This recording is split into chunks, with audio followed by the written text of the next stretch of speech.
Assalamualaikum warahmatullahi wabarakatuh.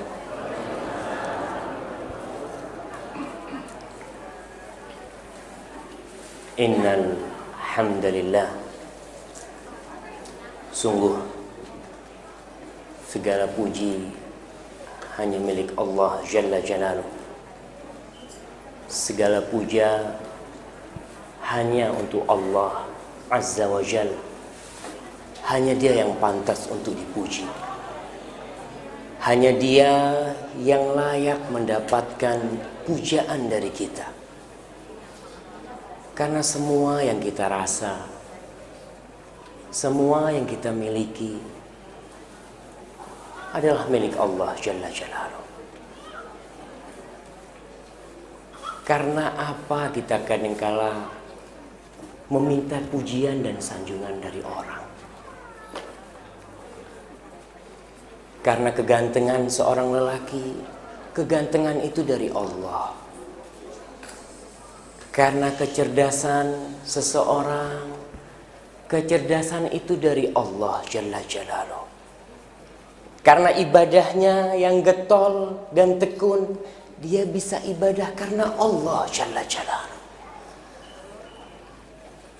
Maka dalam setiap rakaat sholat kita pun mengikrarkan hal itu. Kita mengatakan Alhamdulillahi Rabbil Alamin. Segala bentuk pujian dan pujaan serta sanjungan hanya milik Allah Jalla Jalaluh. Semua. Dialah Rabbul Alamin. Nahmaduhu wa nasta'inuhu wa nastaghfiruh. Oleh karena itu kita senantiasa memuja dan memuji Allah. Dan kita juga hanya meminta pertolongan kepada Allah Jalla Jalaluh. Karena Allah Samad, Dialah tempat bergantung di kita. Hanya Dia yang dapat membantu kita untuk keluar dari segala kesulitan. Dan kita juga tetap dan harus selalu memohon ampun kepada Allah Jalla Jalaluh. Karena siapa sih yang gak pernah berbuat dosa? Siapa sih yang sudah merasa bersih dari nista? Tak ada. Maka kita senantiasa memohon ampun kepada Allah Jalla Jalaluh atas segala dosa-dosa kita. Wa na'udzu billahi min syururi anfusina wa sayyiati a'malina. Dan kita juga berlindung kepada Allah Jalla Jalaluh dari kejahatan jiwa kita yang senantiasa membisikkan hal-hal yang buruk ke hati kita, mendikte kita untuk jauh dari Sang Pencipta. Kita juga berlindung kepada Allah Jalla Jalaluh dari keburukan amal kita, dari dosa-dosa yang biasanya berdampak buruk buat dunia dan akhirat kita. Man yahdihillah fala mudhillalah wa man yudlilhu fala hadiyalah. Barang siapa yang diberi petunjuk oleh Allah Jalla Jalaluh, dibimbing untuk meniti jalan kebenaran, untuk melaksanakan sunnah Nabi kita, maka walaupun sejuta preman datang hendak menyesatkan dia, mengajak dia, menarik dia, mendorong dia untuk meninggalkan hidayah Allah ini, fala mudhillalah, tidak ada yang dapat menyesatkan dia. Namun sebaliknya, wa may yudlilhu fala hadiyalah. Siapa yang disesatkan dalam mengarungi samudra kehidupan ini, yang tersesat karena salah pergaulan, salah pilih teman, salah datang kajian, atau karena hal-hal lainnya, walaupun beribu ustadz, kiai, dai, doktor, profesor datang mau meluruskan orang ini, dari jalannya yang bengkok. Allahu Akbar. Mereka tidak akan dapat meluruskan dia bila Allah tidak berkehendak. Maka nikmat hidayah yang Allah berikan kepada kita, kita bisa melangkahkan kaki kita ke tempat pengajian ini. Kita bisa meninggalkan kesibukan dunia itu karena Allah. Maka dalam setiap rakaat sholat kita pun coba dihayati. Tatkala kita mendengar imam membaca ihdinas siratal mustaqim, ya Allah, bimbinglah kami untuk senantiasa berada di jalan yang lurus, di atas agama Allah ini. Wa asyhadu an la ilaha illallah wahdahu la syarikalah. Wa asyhadu anna Muhammadan abduhu wa rasuluh. Dan saya bersaksi bahwasanya tiada yang berhak disembah, tiada yang layak mendapatkan pengabdian dari kita kecuali yang menciptakan kita. Tiada yang layak mendengarkan doa dan permohonan kita kecuali dialah yang mengadakan kita di muka bumi ini, Allah Jalla Jalaluh. Doa kita, munajat kita, pengabdian kita, semuanya kita boleh atau hanya boleh diberikan buat Allah Jalla Jalaluh. Dan saya bersaksi bahwasanya Muhammad ibnu Abdullah yang dilahirkan di kota mana Nabi kita dilahirkan? Di kota Mekah.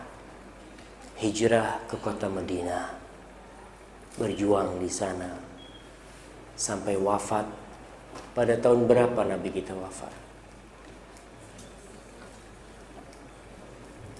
Tahun berapa?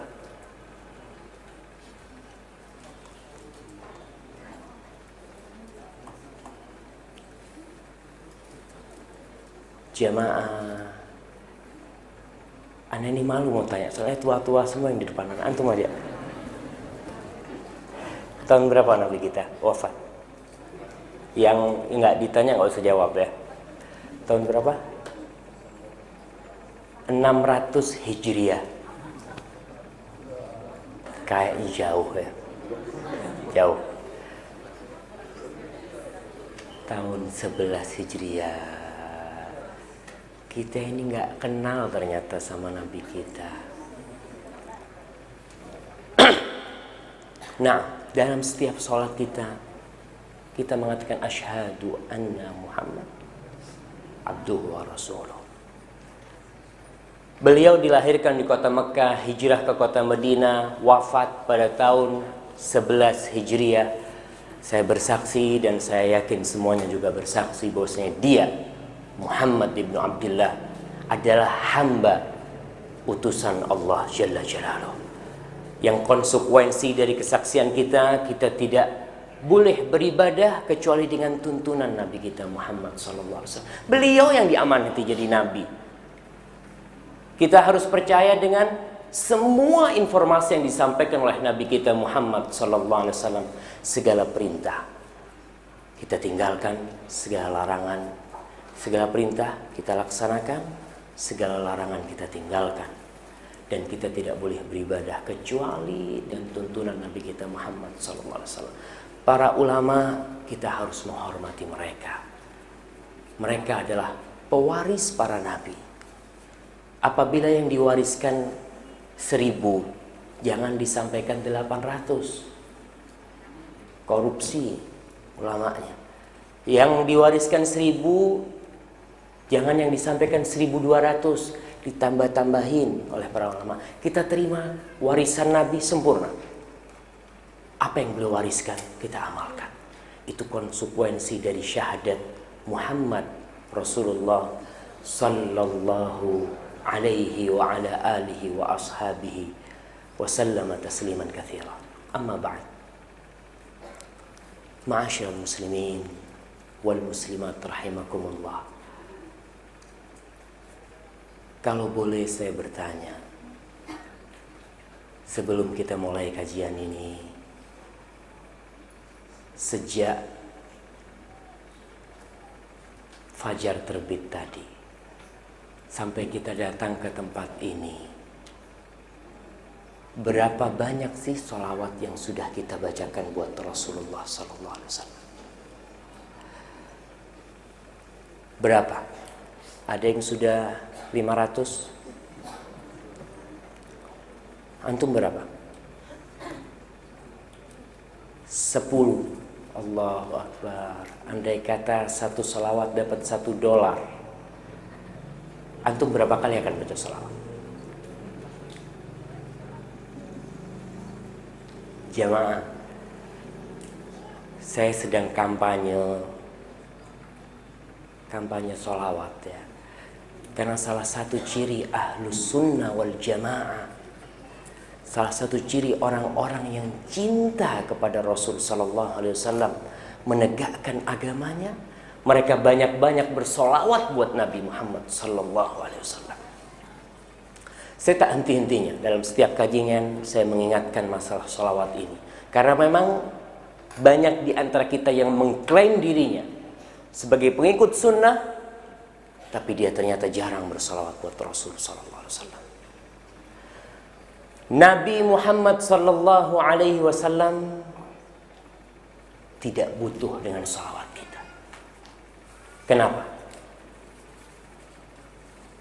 Ma'asyarul muslimin, kenapa Nabi kita Muhammad Sallallahu Alaihi Wasallam tidak memerlukan salawat dari kita? Siapa yang bisa jawab? Jemaah, kenapa? Karena kita yang butuh. Ya, hampir benar.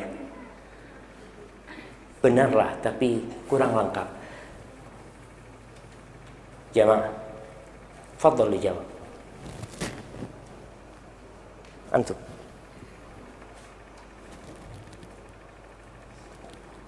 Di sebelah kiri saya ada yang bisa mewakili? Karena makhluk yang di bumi dan di langit bersolawat kepadanya. Ya, hampir tepat. Ada yang bisa ngelengkapin? Nah, fadhal. La ilaha illallah. Ini jawabannya. Allah Jalla Jalaluh yang menciptakan langit 7 lapis, yang menciptakan bumi dengan segala isinya.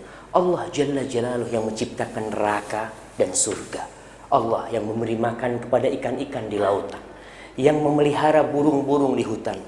Allah Jalla Jalaluh bersolawat buat hambanya. Khusus buat Nabi Allah bersolawat. Apabila sang pencipta Ar-Rahmanir Rahim, Al-Malik, Al-Quddus, As-Salam, Al-Mu'min bersolawat buat hambanya, apa yang dibutuhkan lagi oleh dia?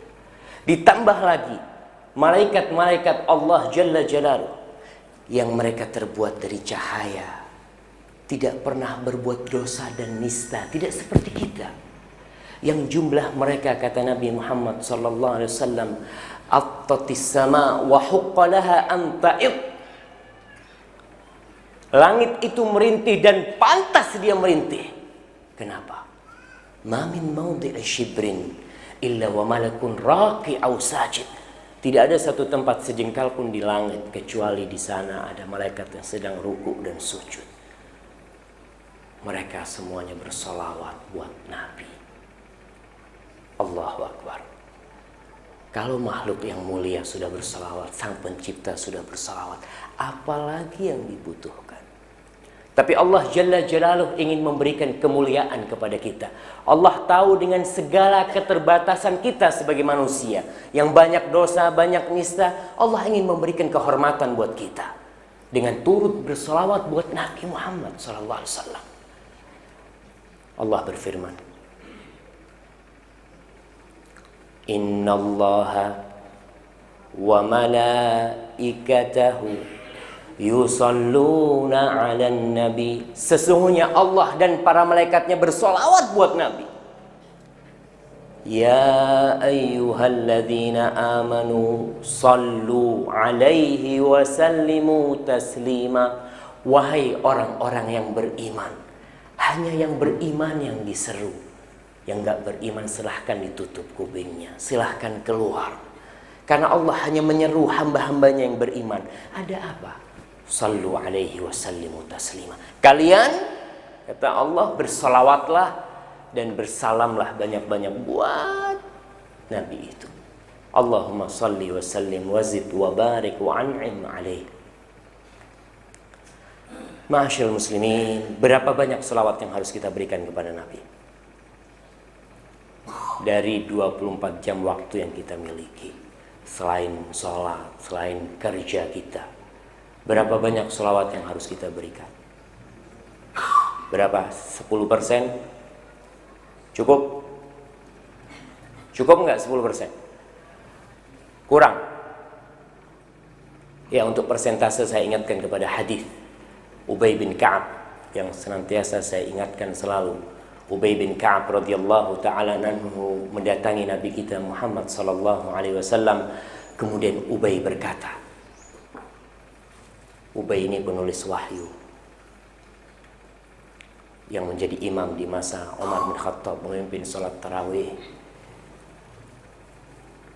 Ubay berkata kepada kekasihnya, ya Rasulullah, inni ukthirus salata alaik. Wahai utusan Allah, aku ini banyak-banyak bersalawat untukmu. Aku ini banyak-banyak bersalawat untukmu. Ubay bukan sedang datang untuk memamerkan ibadahnya, tidak sama sekali. Dia hendak menanyakan suatu hal yang mengganjal di hatinya. Apa yang dia tanyakan kepada sang Nabi sallallahu alaihi wasallam? Fakam aj'al laka min salati. Berapa banyak wahai Nabi dari doa yang aku panjatkan yang harus aku khususkan salawat untukmu? Maka jawab sang Nabi sallallahu alaihi wasallam, ma syi'ta. Terserah kau. Ubay orang merdeka, orang Islam yang merdeka. Ibadah dia yang melakukan. Dia yang akan mendapatkan imbalan darinya. Terserah berapa yang akan kau berikan untukku. Maka Ubay berinisiatif mengatakan, rub'aha ya Rasulullah. Dimana kalau 1/4 dari doaku isinya selawat untukmu. Apa jawab Nabi? Ma syi'ta. Allahumma salli wa sallim ala Nabi Muhammad. Terserah kau Ubay. Fa in zidta fahuwa khair. Tapi kalau kau tambah itu lebih baik. Maka Ubay kemudian berkata, idzan nisfaha. Kalau begitu setengah dari doaku isinya salawat untukmu. Nabi kita Muhammad SAW kembali berkata kepada Ubay, ma syi'ta. Terserah kau Ubay. Fa in zidta fahuwa khair. 1/4 tidak, setengah tidak, idzan thulutsaiha. Kalau begitu 2/3 dari doaku isinya salawat untukmu wahai Nabi. Nabi kembali menjawab, ma syi'ta. Terserah kau. Fa in zidta fahuwa khair. Tapi kalau kau tambah itu lebih baik. Bayangkan. Kalau warisan, berapa Nabi kita memberi batasan untuk wasiat? Berapa? 1/3. 1/3. Kalau warisan, kalau orang mau mati berwasiat, dia boleh 1/3 dari hartanya. Dan Nabi mengatakan, ats-tsuluts wats-tsulutsu katsir. 1/3. Dan 1/3 itu banyak, kata Nabi. Tapi untuk sholawat 1/4, setengah, 2/3, Nabi masih mengatakan, ma syi'ta fa in zidta fahuwa khair. Terserah kau, kalau kau tambah itu lebih baik. Beda pilihan lain buat Ubay.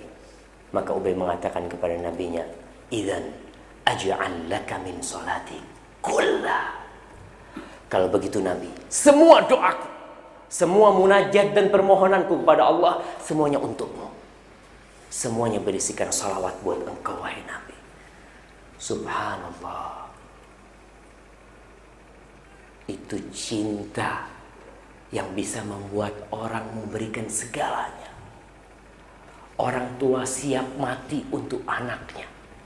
Sang ibu siap tidak tidur menggendong putri atau putranya. Karena apa? Karena cinta. Dan Ubay siap memberikan semua doanya berisikan salawat untuk Nabi. Karena dia cinta kepada Rasulullah SAW. Apa kata Nabi kepada Ubay? Idzan, kalau itu yang kau lakukan Ubay, tukfahamma. wa yughfar laka dzambuk, segala kegalauan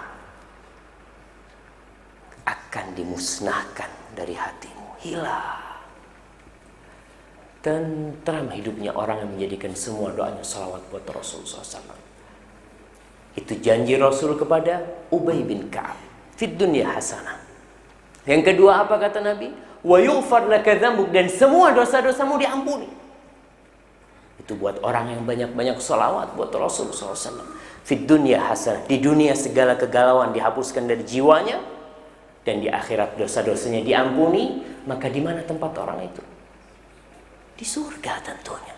Hadis rawahu Tirmidzi wa sahahu Syekh Albani rahimahullahu taala.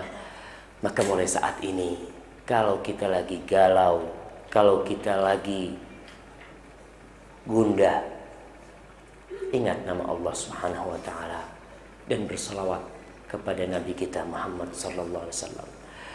Kalau kita masuk masjid baca doa apa? Apa doanya? Bismillah wassalatu wassalamu ala Rasulillah. Allahumma ftahli, Allahumma gfirli dhunubi waftahli abwaba rahmatik. Bayangkan kita mulai dengan nama Allah, lalu disusul dengan salawat buat Rasulullah. Yang ketiga baru berdoa kepada Allah. Ma'asyiral muslimin, maka langkah-langkah kita iringilah dengan salawat buat Nabi kita Muhammad sallallahu alaihi wasallam. Kajian kita hari ini, apa temanya? Apa temanya? Saya sangat terkagum-kagum sekali dengan sebagian orang yang datang ke pengajian tanpa mengetahui temanya. Kenapa? Karena dia punya niat baik. Apapun yang disampaikan Ustadz insya Allah bermanfaat. Saya nggak mikir Ustadz mau nyampein masalah puasa, mau masalah zakat, haji, terserah. Itu saya benar-benar takjub dengan mereka. Dan semoga Allah Jalla Jalaluh memberikan kekuatan iman dan takwa sehingga bisa istiqomah. Karena ada orang yang datang lihat temanya, nggak menarik, dia nggak datang. Ada yang seperti itu. Tapi ada sebagian manusia, sebagian hamba-hamba Allah yang penting dia datang di majelis zikir, majelis ilmu, seperti malaikat-malaikat Allah yang setiap ada majelis ilmu mereka turun. Mereka tidak memikirkan mau topiknya masalah apa, mereka nggak mikirin. Aku mau duduk. Mudah-mudahan kita tetap istiqomah seperti itu.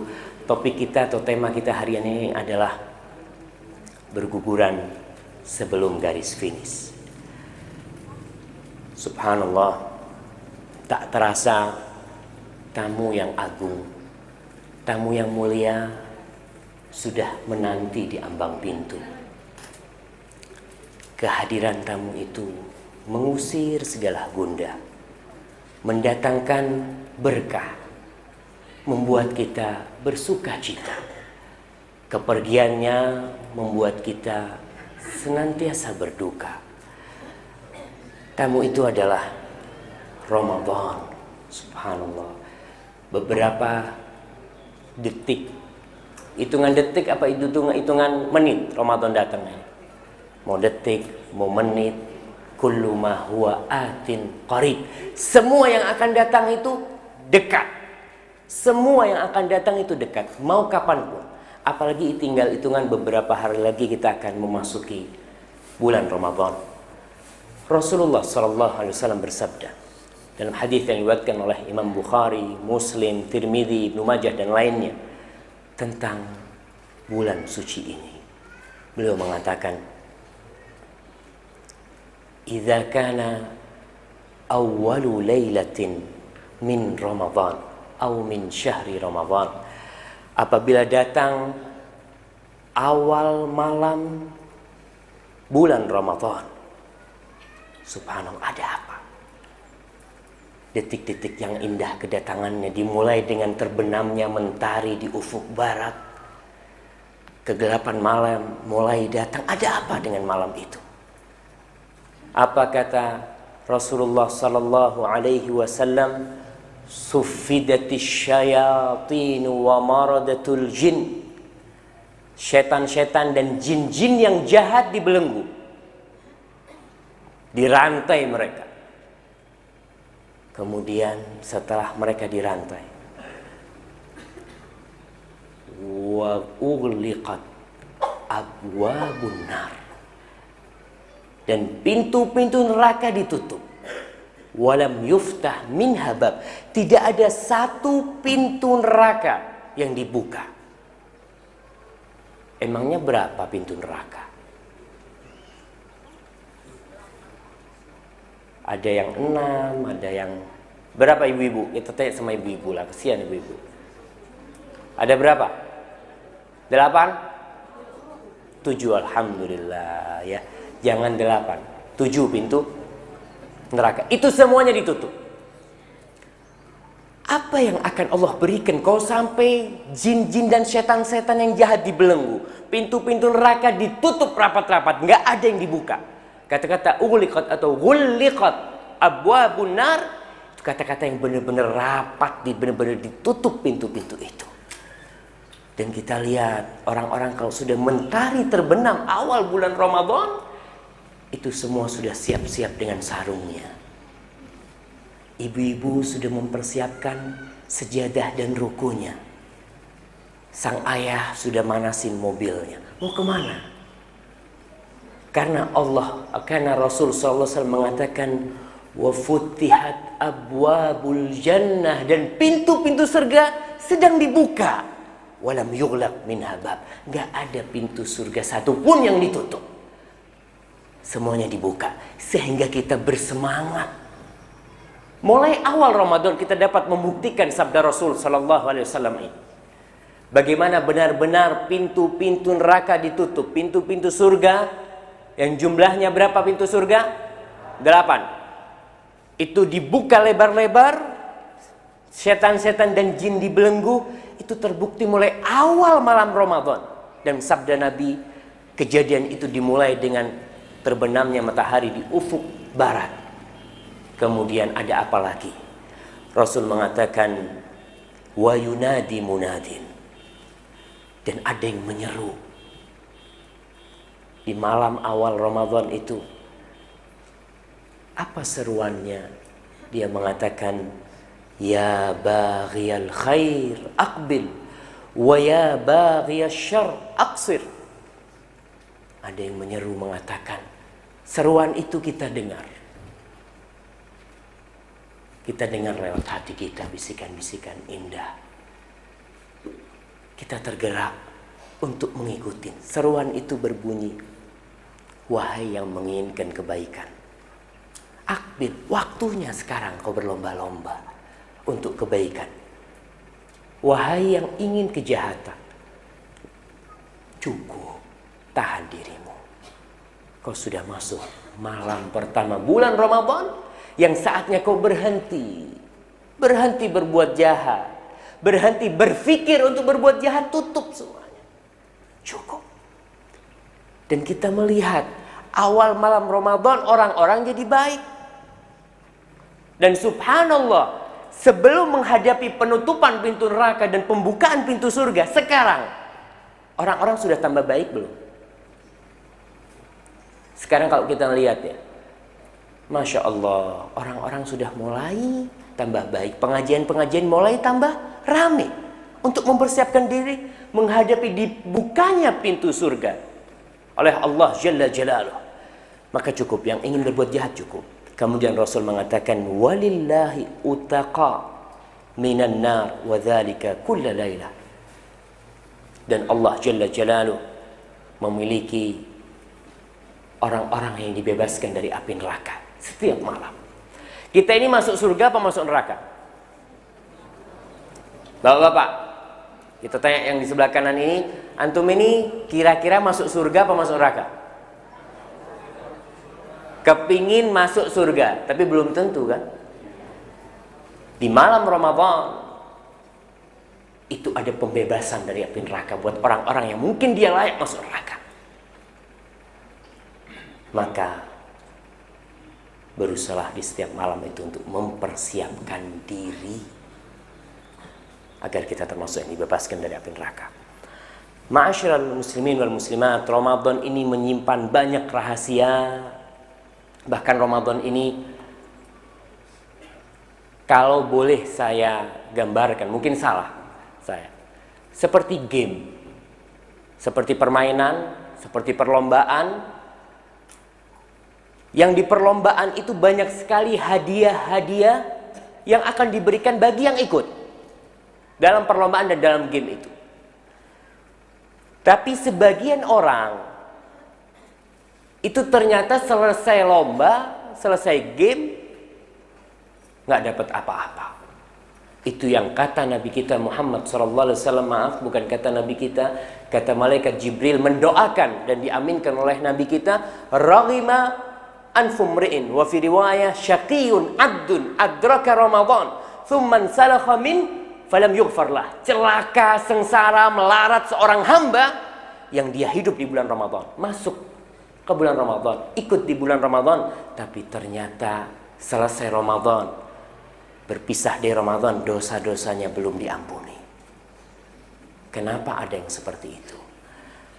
Demi untuk tidak menjadi seperti itu, ada beberapa hal yang perlu dipersiapkan. Yang ingin ikut lomba, yang nggak ingin ya nggak perlu siap-siap. Yang pertama, tujuan harus jelas. Kita ikut dalam perlombaan ini, dalam ibadah ini, harus jelas tujuannya. Yang kedua, niat tidak boleh bercampur. Yang ketiga, rule atau aturan main kita harus tahu. Kalau kita nggak tahu ya nggak bakalan kita menang. Kita harus tahu aturan mainnya. Yang keempat, kita harus mengetahui hadiahnya apa saja. Yang itu akan memotivasi kita untuk kerja keras supaya kita menang. Yang kelima, harus berlatih. Nah, yang nomor tiga apa? Aturan mainnya harus kita ketahui. Aturan mainnya. Yang keempat, hadiah-hadiahnya harus kita ketahui. Karena itu memotivasi kita. Kalau kita lihat kenapa orang-orang ikut lomba sepeda. Kenapa? Hadiahnya 1 M. Masya Allah, ikut dia. Coba lomba sepeda hadiahnya apa? Gorengan. Nggak ada yang ikut kalau gorengan. Maka dengan adanya hadiah kita akan termotivasi untuk turut serta dan berjuang agar kita menang dalam perlombaan ini. Kita akan menguraikan satu persatu tentang 5 hal itu. Yang pertama apa? Tujuan harus jelas. Ya, seorang yang hidup tanpa tujuan, tanpa target yang jelas, hidupnya akan penuh dengan kebimbangan, ketidakpastian, bingung. Jangan hidup, kita jangan bicara hidup, jangan bicara Ramadan, kita bicara keluar dari rumah.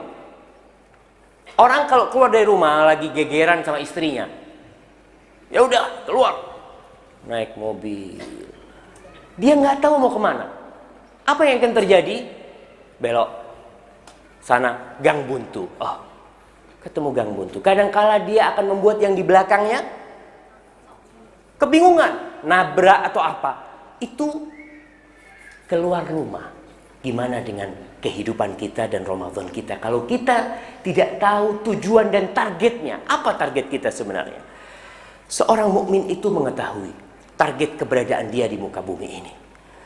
Dia tahu apa yang harus dia lakukan dan apa kehendak yang menciptakan dia. Allah Jalla Jalaluhu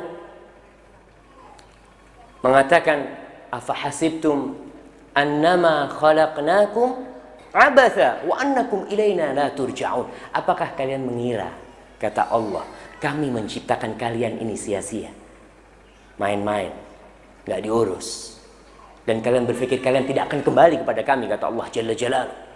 Tidak, itu sangkaan yang tidak benar. Allah menegaskan tentang target penciptaan hamba. Ingat, kita hidup ini memang butuh makan. Kita butuh cari dunia. Tapi makan bukan untuk tujuan hidup kita. Ingat, makan itu untuk hidup supaya kita bisa hidup, tapi makan itu bukan tujuan hidup kita. Kita butuh harta, ya, kita memang butuh harta. untuk hidup ini. Tapi harta itu bukan tujuan hidup kita. Karena kepastian yang nyata, semuanya akan kita tinggalkan ternyata. Semuanya. Allah Jalla Jalla menegaskan tentang tujuan penciptaan kita yang semua hafal ayat ini. Tapi kadangkala kita lupa dengan tujuan kita yang sebenarnya berada di muka bumi ini. Allah mengatakan, "Wa ma khalaqtul jinn wal ins illa liya'budun. Ma uridu minhum min rizqin wa ma uridu an yut'imun. Innallaha huwar razzaqu dzul quwwatil matin." Kata Allah, tidaklah aku ciptakan bangsa jin dan manusia kecuali untuk mengabdi kepadaku, untuk mentauhidkanku, untuk beribadah kepadaku. Itu tujuan utamanya. Untuk mengabdi kepada Allah Jalla Jalaluh. Kata Allah, aku tidak butuh mereka memberi rizki. Aku tidak butuh mereka ngumpulin dunia untuk ngasih aku rizki. Tidak butuh, kata Allah. Ngasih aku makan, aku tidak butuh. Karena apa? Innallaha huwar razzaq. Allah lah yang memberikan rizki. Dzul quwwatil matin. Dia yang memiliki kekuatan yang hebat sekali. Dalam pengabdian ini manusia bermacam-macam.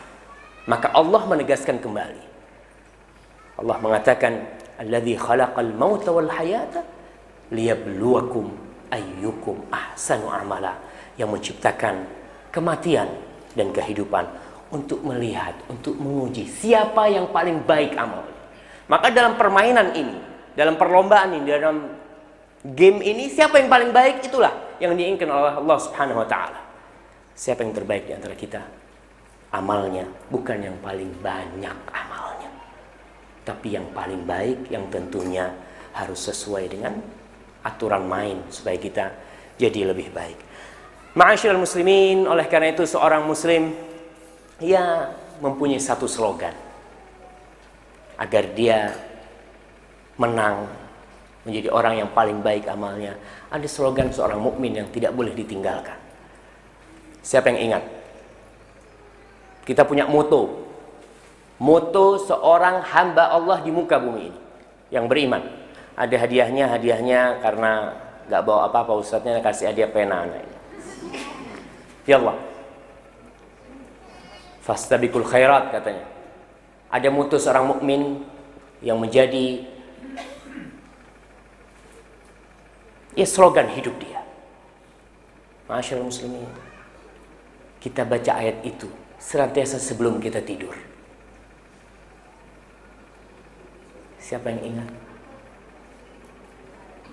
Oke, hadiahnya nggak jadi. Amanar rasulu bima unzila ilaihi mir rabbih wal mu'minun kullun amana billahi wa malaikatihi wa kutubihi wa rusulihi la nufarriqu baina ahadin mir rusulih. Inilah slogan orang mukmin. Wa qalu sami'na wa ata'na ghufranaka rabbana wa ilaikal masir. Inilah moto seorang mukmin di dunia. Sami'na, apa aja perintahnya, yang pertama kita katakan sami'na. Wa ata'na. Seorang mukmin hidup seperti tentara sebenarnya. Tentara itu dipanggil sama komandannya, sini, siap dan. Belum apa-apa dia katakan siap. Apapun perintahnya siap. Sami'na, dan kita akan taat. Perkara kita nggak bisa atau ada kekurangan dalam pelaksanaannya, ghufranak ya Allah, ampunanmu ya Allah. Aku hamba yang serba kurang, maka minta ampun kita sama Allah SWT. Inilah slogan seorang mukmin dalam kehidupan ini. Untuk bulan Ramadan, apa target kita? Ada sebuah ayat yang menjadi bekal semua khatib. Modalnya orang khutbah Jumat sebelum Ramadan itu satu ayat saja. Apa ayat itu? Ya ayyuhalladzina amanu kutiba alaikumus siyam kama kutiba alal ladzina min qablikum la'allakum tattaqun. Ini modalnya. Jadi antum kalau mau khutbah Jumat, sudah siapkan ayat ini, selesai. Wahai orang-orang yang beriman, diwajibkan atas kalian berpuasa sebagaimana diwajibkan atas orang-orang terdahulu. Untuk apa? Ini targetnya. La'allakum tattaqun, agar kalian bertakwa. Kewajiban itu adalah agar kita semua menjadi orang-orang yang bertakwa. Sudah tahu target kita? Untuk menjadi yang bertakwa. Kita akan berpindah ke yang kedua, yaitu niat tidak boleh bercampur. Agar dalam perlombaan ini kita menang, niat kita nggak boleh bercampur. Karena semua amalan harus ada niatnya. Alhamdulillah Rasulullah SAW bersabda, innamal a'malu binniyat wa innama likulli imri'in ma nawa. Semua amalan itu harus ada niatnya. Dan orang itu akan mendapatkan apa yang dia niatkan. Ini penting sekali, niat. Karena di bulan suci Ramadan manusia itu bermacam-macam. Sebagian ulama berusaha untuk memberikan gambaran tentang macam-macam manusia di bulan Ramadan. Yang pertama, kalau Ramadan dia turut meramaikan. Kenapa puasa? Oh, orang-orang semua pada puasa. Ya, anak puasa juga lah, kata dia. Dia ikut berpuasa karena kebiasaan orang-orang pada puasa. Maka dia pun ikut berpuasa. Niatnya apa? Turut meramaikan. Ada kan orang-orang yang memang kalau mungkin bahasa Jawa pupuk bawang ya. Dia sekedar ikut meramaikan, ikut berpartisipasi. Malam main gaple. Kenapa main gaple? Ramadan sekarang. Ajib. Ramadan main gaple karena begadang biasanya. Sebelum subuh kentongan. Masya Allah. Dia kan bangunkan orang-orang. Dia Masya Allah. Ikut berpartisipasi dalam bulan Ramadan. Tapi niatnya apa nggak tahu. Untuk apa niatnya? Wallahu a'lam bishawab. Maka orang yang seperti ini ya tidak akan bisa sampai garis finish. Yang kedua, macam yang kedua di bulan Ramadan ini, ada yang berpuasa, dia tahu puasa itu wajib. Ya kita melaksanakan puasa karena itu kewajiban. Itu saja.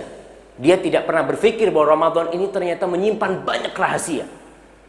Banyak kebaikan-kebaikan, banyak keistimewaan-keistimewaan yang dia tidak mencarinya. Karena dia ini cuma wajib lah. Saya sebagai mukmin wajib dia laksanakan. Dia tidak akan berburu Lailatul Qadar. Dia tidak akan berburu menghatamkan Al-Quran, enggak. Dia cuma sekedar ikut puasa, omongnya kadang-kala masih ngalor ngidul. Yang haram masih dia omongkan. Tapi yang jelas dia tidak makan, tidak minum, dan tidak bercinta di siang hari. Itu aja. Masalah ghibah, ngomongin orang, mencela orang, berbohong, berbuat satu hal yang nggak baik, tetap dia lakukan. Walaupun dia berpuasa. Karena niatnya hanya sekedar ya kita wajib puasa, ya puasa. Yang ketiga adalah gimana? Bukan. Kita masih macam-macam manusia di bulan Ramadan. Kita masih dalam masalah niat yang tak boleh bercampur di sini. Jadi yang ketiga ada orang yang sejak sebelum Ramadan dia sudah menanti Ramadan. Hatinya sudah berbalut rindu menanti kedatangan tamu ini. Dia sudah persiapkan. Kita lihat orang ini sudah baca buku masalah Ramadan. Dia datang ke pengajian. Dia tahu ada apa di bulan Ramadan. Dia akan tinggalkan yang haram-haram. Makan minum itu halal. Makan minum itu halal nggak? Halal. Tapi di siang hari Ramadan dia tinggalkan. Dia tahu berarti yang haram di luar Ramadan jadi lebih haram di bulan Ramadan. Kalau yang halal aja aku tinggalkan, apalagi yang haram. Dia benar-benar menjaga ibadahnya. Karena dia niat kepingin dapat hadiahnya Ramadan. Dia kepingin benar-benar di akhir Ramadan dia sampai ke finish. Dan dia menjadi orang-orang yang telah bertakwa kepada Allah Jalla Jalaluhu. Nah, Rasul SAW bersabda tentang niat. Apa yang harus kita niatkan di bulan Ramadan ini? Beliau mengatakan dalam hadis riwayat Bukhari dan Muslim, Man shama Ramadan imanan wahtisaban ghufira lahu ma taqaddama min dzambih. Barang siapa yang berpuasa di bulan Ramadan imanan, karena dia beriman kepada Allah, karena tahu ini kewajiban yang aku harus laksanakan, ihtisaban, dan dia mengharap keridhaan Allah Subhanahu wa taala. Ada yang dia harapkan, memohon kepada Allah Jalla Jalaluhu dengan ibadahnya sebagai bentuk ketakwaan dia kepada Allah Jalla Jalaluhu. Apa yang akan dia dapatkan? Ghufira lahu ma taqaddama min dzambih. Maka dosa-dosanya yang telah lalu akan diampuni. Kita masuk ke yang ketiga, yaitu hadiah-hadiah dan bonus-bonus yang akan didapat dengan Ramadan. Supaya kita aturan main. Oke. Soalnya berarti tata yang saya tata di salah. Oke, aturan main, kita lihat apa aturan mainnya. Yang pertama, ketahuilah bahwa Allah tidak butuh dengan puasa kita. Ingat, kita ketika masuk ke Ramadan, satu hal yang perlu kita tahu tentang aturan mainnya, Allah nggak butuh dengan puasa kita. Kita mau puasa, kita nggak puasa, kita mau sholat, nggak sholat, Allah nggak butuh. Jalla Jalaluhu. Kenapa? Ketika Allah mewajibkan haji, bisa dibayangkan haji ini ibadah yang membutuhkan harta, butuh pengorbanan berpisah dengan keluarga, meninggalkan negeri, butuh pengorbanan, kita akan lelah di tempat itu. Allah mengatakan, walillahi 'alan nasi hajjul baiti man istata'a ilaihi sabila wa man kafara fa innallaha ghaniyun 'anil 'alamin. Sesungguhnya Allah memiliki kewajiban haji atas manusia bagi yang mampu. Barang siapa yang kufur, yang enggak mau haji, enggak mau berangkat haji, fa innallaha ghaniyun 'anil 'alamin. Allah itu maha kaya. Allah itu tidak butuh dengan alam semesta ini. Orang Allah yang menciptakan alam semesta ini. Maka Allah tidak butuh dengan alam semesta ini. Allah tidak butuh dengan ibadah kita, dengan harta yang kita keluarkan, dengan sedekah kita. Tidak. Allah tidak butuh dengan semua itu. Dan untuk lebih memaknai aturan main ini, saya akan sampaikan hadis qudsi yang diriwayatkan oleh Imam Muslim. Rasulullah SAW bersabda bahwasanya Allah Jalla Jalaluhu berfirman, ya ibadi, innakum lan tablughu durri fatadurruni wa lan tablughu naf'i fatanfa'uni. Wahai hamba-hambaku, kata Allah, kita diseru oleh Allah, kita dengarkan apa yang sedang Allah bincangkan. Allah menyuruh kita, wahai hamba-hambaku, kalian tidak akan sampai, tidak akan bisa membahayakanku, dan kalian juga tidak akan bisa memberi manfaat kepadaku. Nggak bisa. Dengan kita kufur, dengan kita tidak beribadah, dengan kita ibadah, kita nggak akan memberi manfaat apapun buat Allah Jalla Jalaluhu. Kemudian Allah menjelaskan lebih dalam lagi tentang ketidakbutuhan Allah Jalla Jalaluhu dengan kita. Allah mengatakan dalam hadis qudsi ini, ya ibadi, law anna awwalakum wa akhirakum wa insakum wa jinnakum kanu ala afjari qalbi rajulin wahidin minkum ma naqasa dzalika min mulki syai'a. Wahai hamba-hambaku, andai kata orang yang pertama dan manusia yang terakhir dari bangsa jin dan manusia itu semuanya hatinya seperti hatinya orang yang paling bejat di dunia ini. Kalau hatinya bejat, semua awalnya bejat. Seperti orang yang paling bejat, yang membunuh, yang semua amalan dosa. Kita tahu orang yang paling bejat di dunia ini kalau membunuh dia tidak memikirkan. Anaknya dia bunuh, istrinya dia bunuh. Orang yang paling bejat dia akan memperkosa, berzina. Andai kata semua manusia itu bejat seperti ini, kata Allah, mana qasa dzalika min mulki syai'a, itu tidak akan mengurangi kerajaanku. Gak ada yang berkurang dari kerajaanku. Kalian semua bejat. Sebaliknya, kata Allah, Lau anna awwalakum wa akhirakum wa insakum wa jinnakum kanu ala atqa qalbi rajulin wahidin minkum ma zada dzalika fi mulki syai'a. Andai kata semua yang dahulu, yang pertama dan yang dahulu, yang pertama dan yang terakhir dari bangsa jin dan bangsa manusia, semuanya bertakwa seperti hatinya orang yang paling bertakwa. Allahu Akbar. Siapakah orang yang bertakwa di dunia ini? Nabi kita Muhammad sallallahu alaihi wasallam. Jazakallah.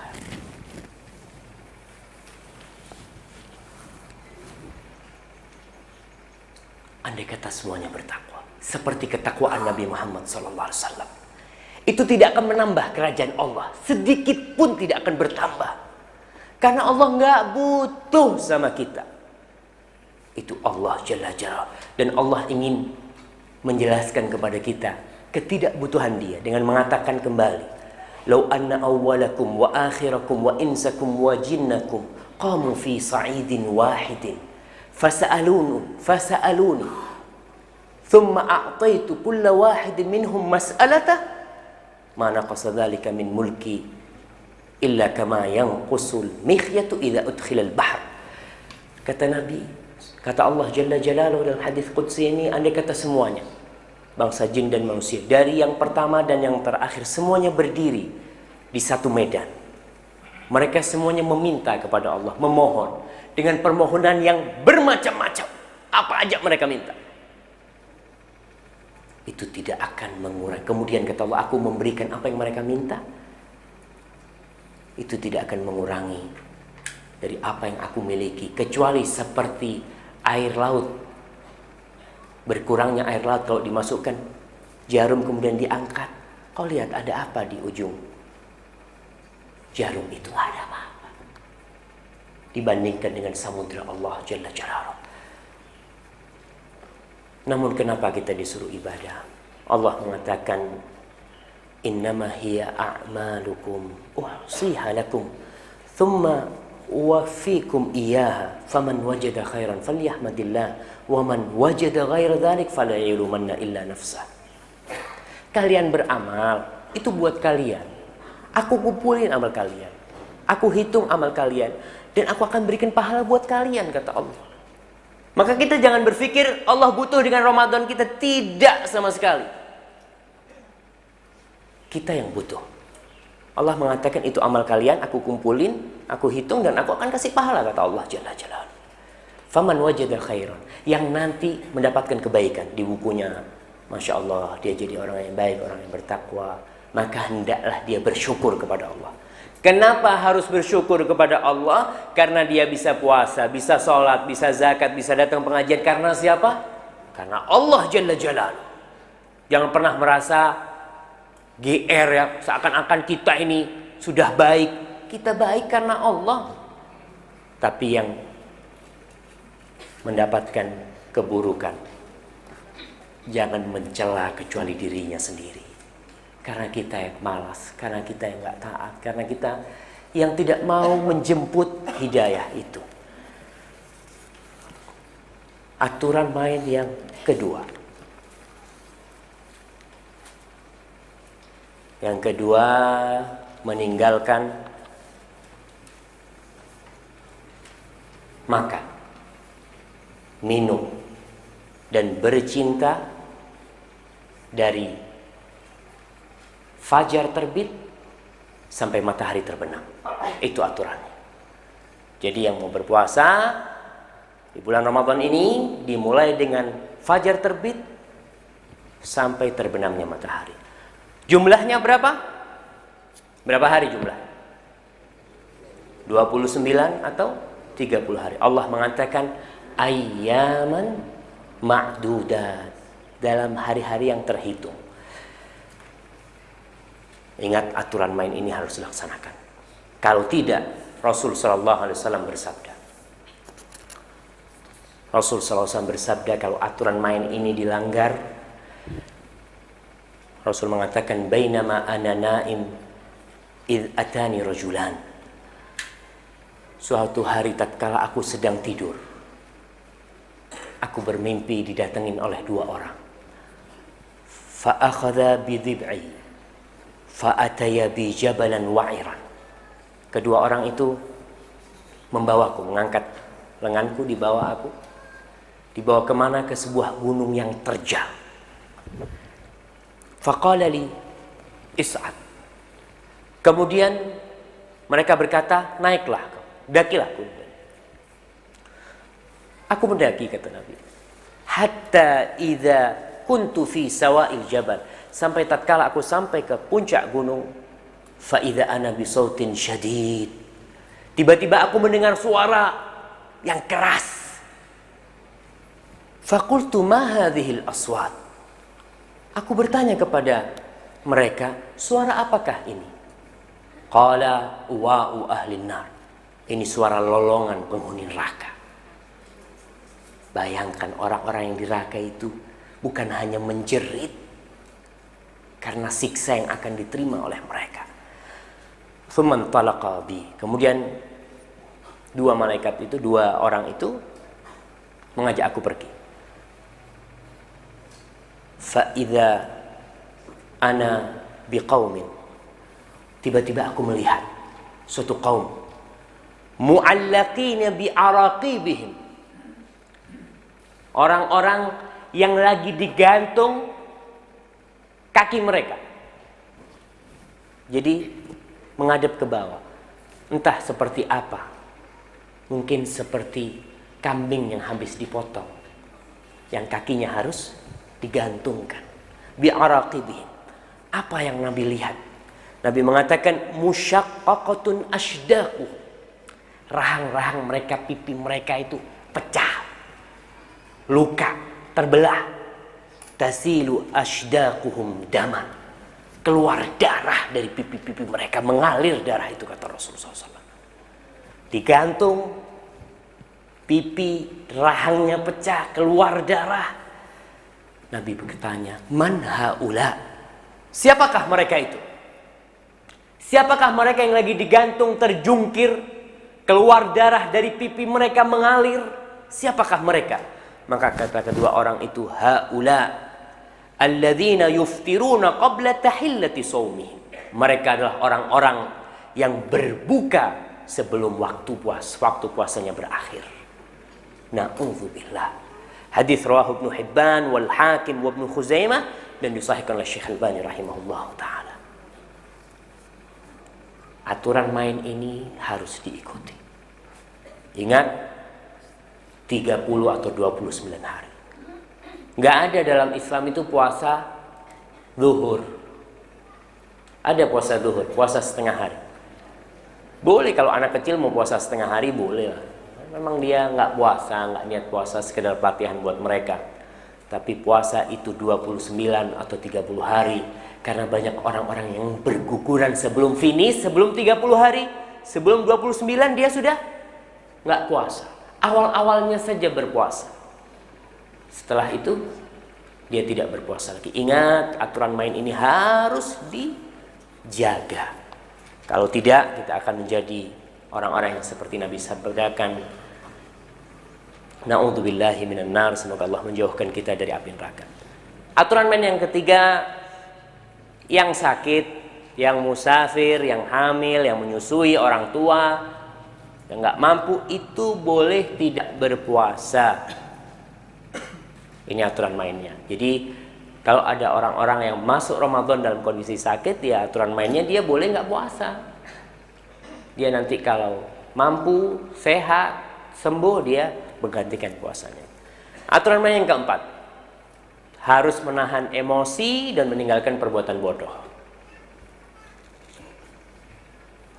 Rasulullah SAW mengatakan dalam hadis riwayat Bukhari Muslim, wasiyamu junnah wa idza kana yaumu shaumi ahadikum fala yarfuth wala yaskhab wa in sabahu ahadun aw qatalahu falyaqul inni sha'im.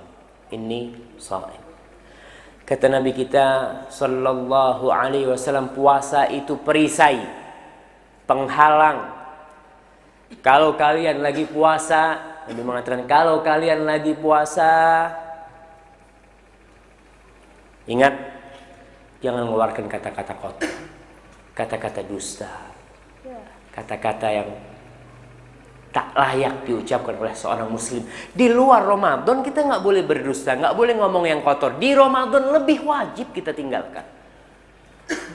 Kalau ada yang nantang kita, kelahi. Biasalah ada mungkin orang yang menggoda kita, mencela kita. Nabi mengajarkan supaya dia ingat sama puasanya. Falyaqul inni shaim, aku puasa. Bukan ngomong aku lagi puasa nih. Kalau nggak puasa, gua gampar loh gitu kan. Bukan seperti itu. Dia maksudnya mengingatkan, kau lagi puasa, kau harus tahan diri gitu loh. Aku harus belajar untuk menahan emosiku. Jadi bukan menantang. Nanti di luar puasa atau nanti habis tarawih aku tunggu kau. Lah. Jadi puasa itu aturan mainnya kita harus jaga. Agar la'allakum tattaqun, targetnya itu tercapai nantinya. Perbuatan yang bodoh kita harus tinggalkan, karena kalau tidak, puasa kita tidak ada artinya. Bohong juga harus kita tinggalkan. Nabi Muhammad SAW bersabda dalam hadis riwayat Bukhari, "Man lam yada qaula zuri wal amala bihi wal jahla, falaysa lillahi hajatun fi an yada'a ta'amahu wa syarabahu." Kata Nabi, barang siapa yang meninggalkan ucapan, barang siapa yang tidak meninggalkan ucapan dusta dan beramal dengannya, dan tidak meninggalkan perbuatan bodoh, maka Allah tidak butuh dengan haus dan lapar. Dia nggak butuh. Ada apa kau nggak makan? Ada apa kau tidak minum? Sedangkan makan dan minum itu halal. Kau meninggalkan makan dan minum yang halal, tapi kau masih melaksanakan yang haram. Terus apa gunanya gitu? Maka Allah tidak butuh. Puasanya sah. Puasanya sah. Dia tidak punya kewajiban untuk mengganti puasanya. Karena aturan main dia tidak makan dan minum sejak dari matahari terbitnya fajar sampai tenggelamnya matahari dia ikutin. Tapi karena dia tidak meninggalkan yang bodoh-bodoh itu, puasanya sah, tapi pahalanya nggak akan dapat apa-apa. Allah nggak butuh dengan lapar dan haus kita. Yang kelima, banyak-banyak sholat malam. Jadi banyak-banyak sholat malam. Karena kita lihat Nabi kita Muhammad SAW di selain bulan Ramadan, beliau beribadah sampai bengkak kakinya. Sallallahu alaihi wasallam. Beliau yang sudah diampuni dosa-dosanya. Aisyah sampai bingung melihat sang Nabi yang sudah diampuni dosa-dosanya, begitu giatnya dan tekunnya beribadah. Itu di luar Ramadan. Bagaimana dengan bulan Ramadan?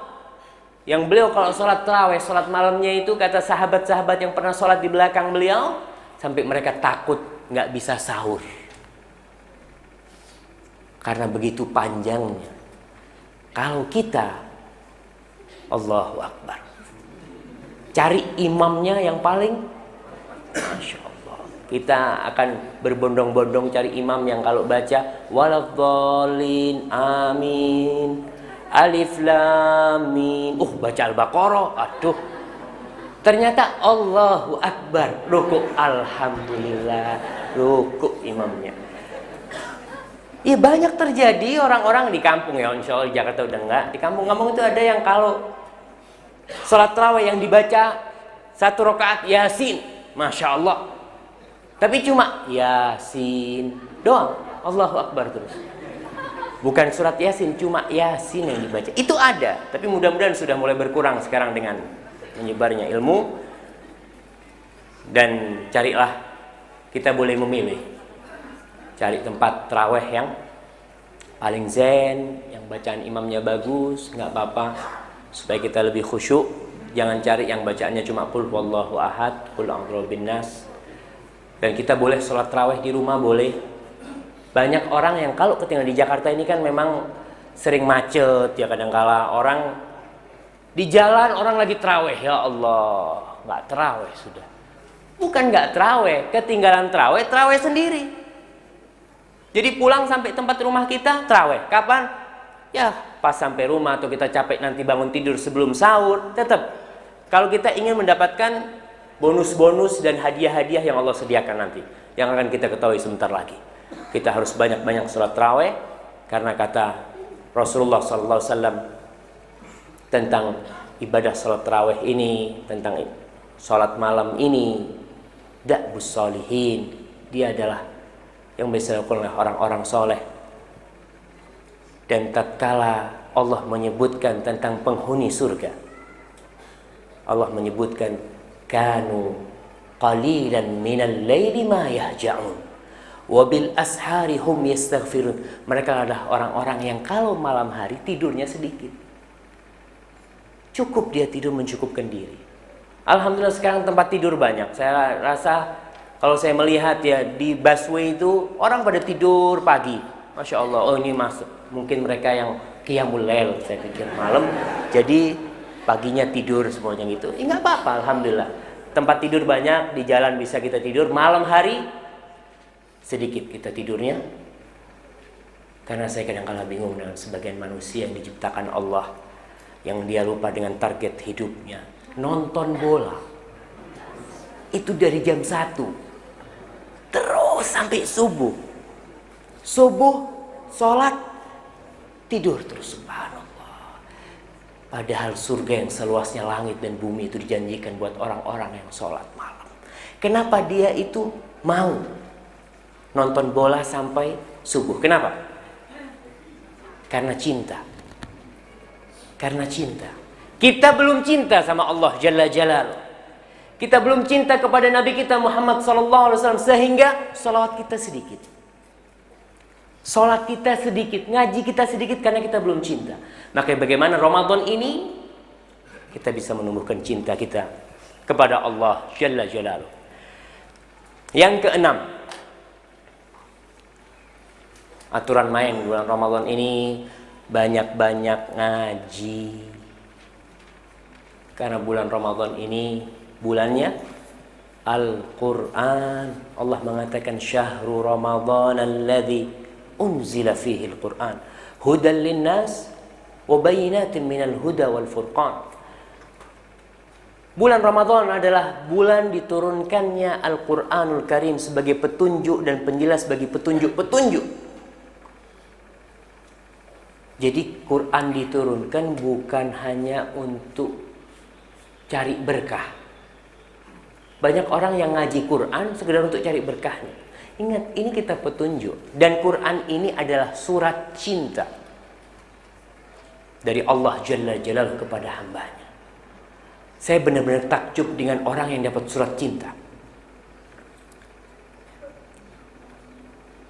Orang di Madinah, kadangkala saya disuruh membacakan surat cinta sama orang Bangladesh. Dapat surat cinta dari pembantu. Pembantunya orang Indonesia. Nulis surat pakai bahasa Indonesia.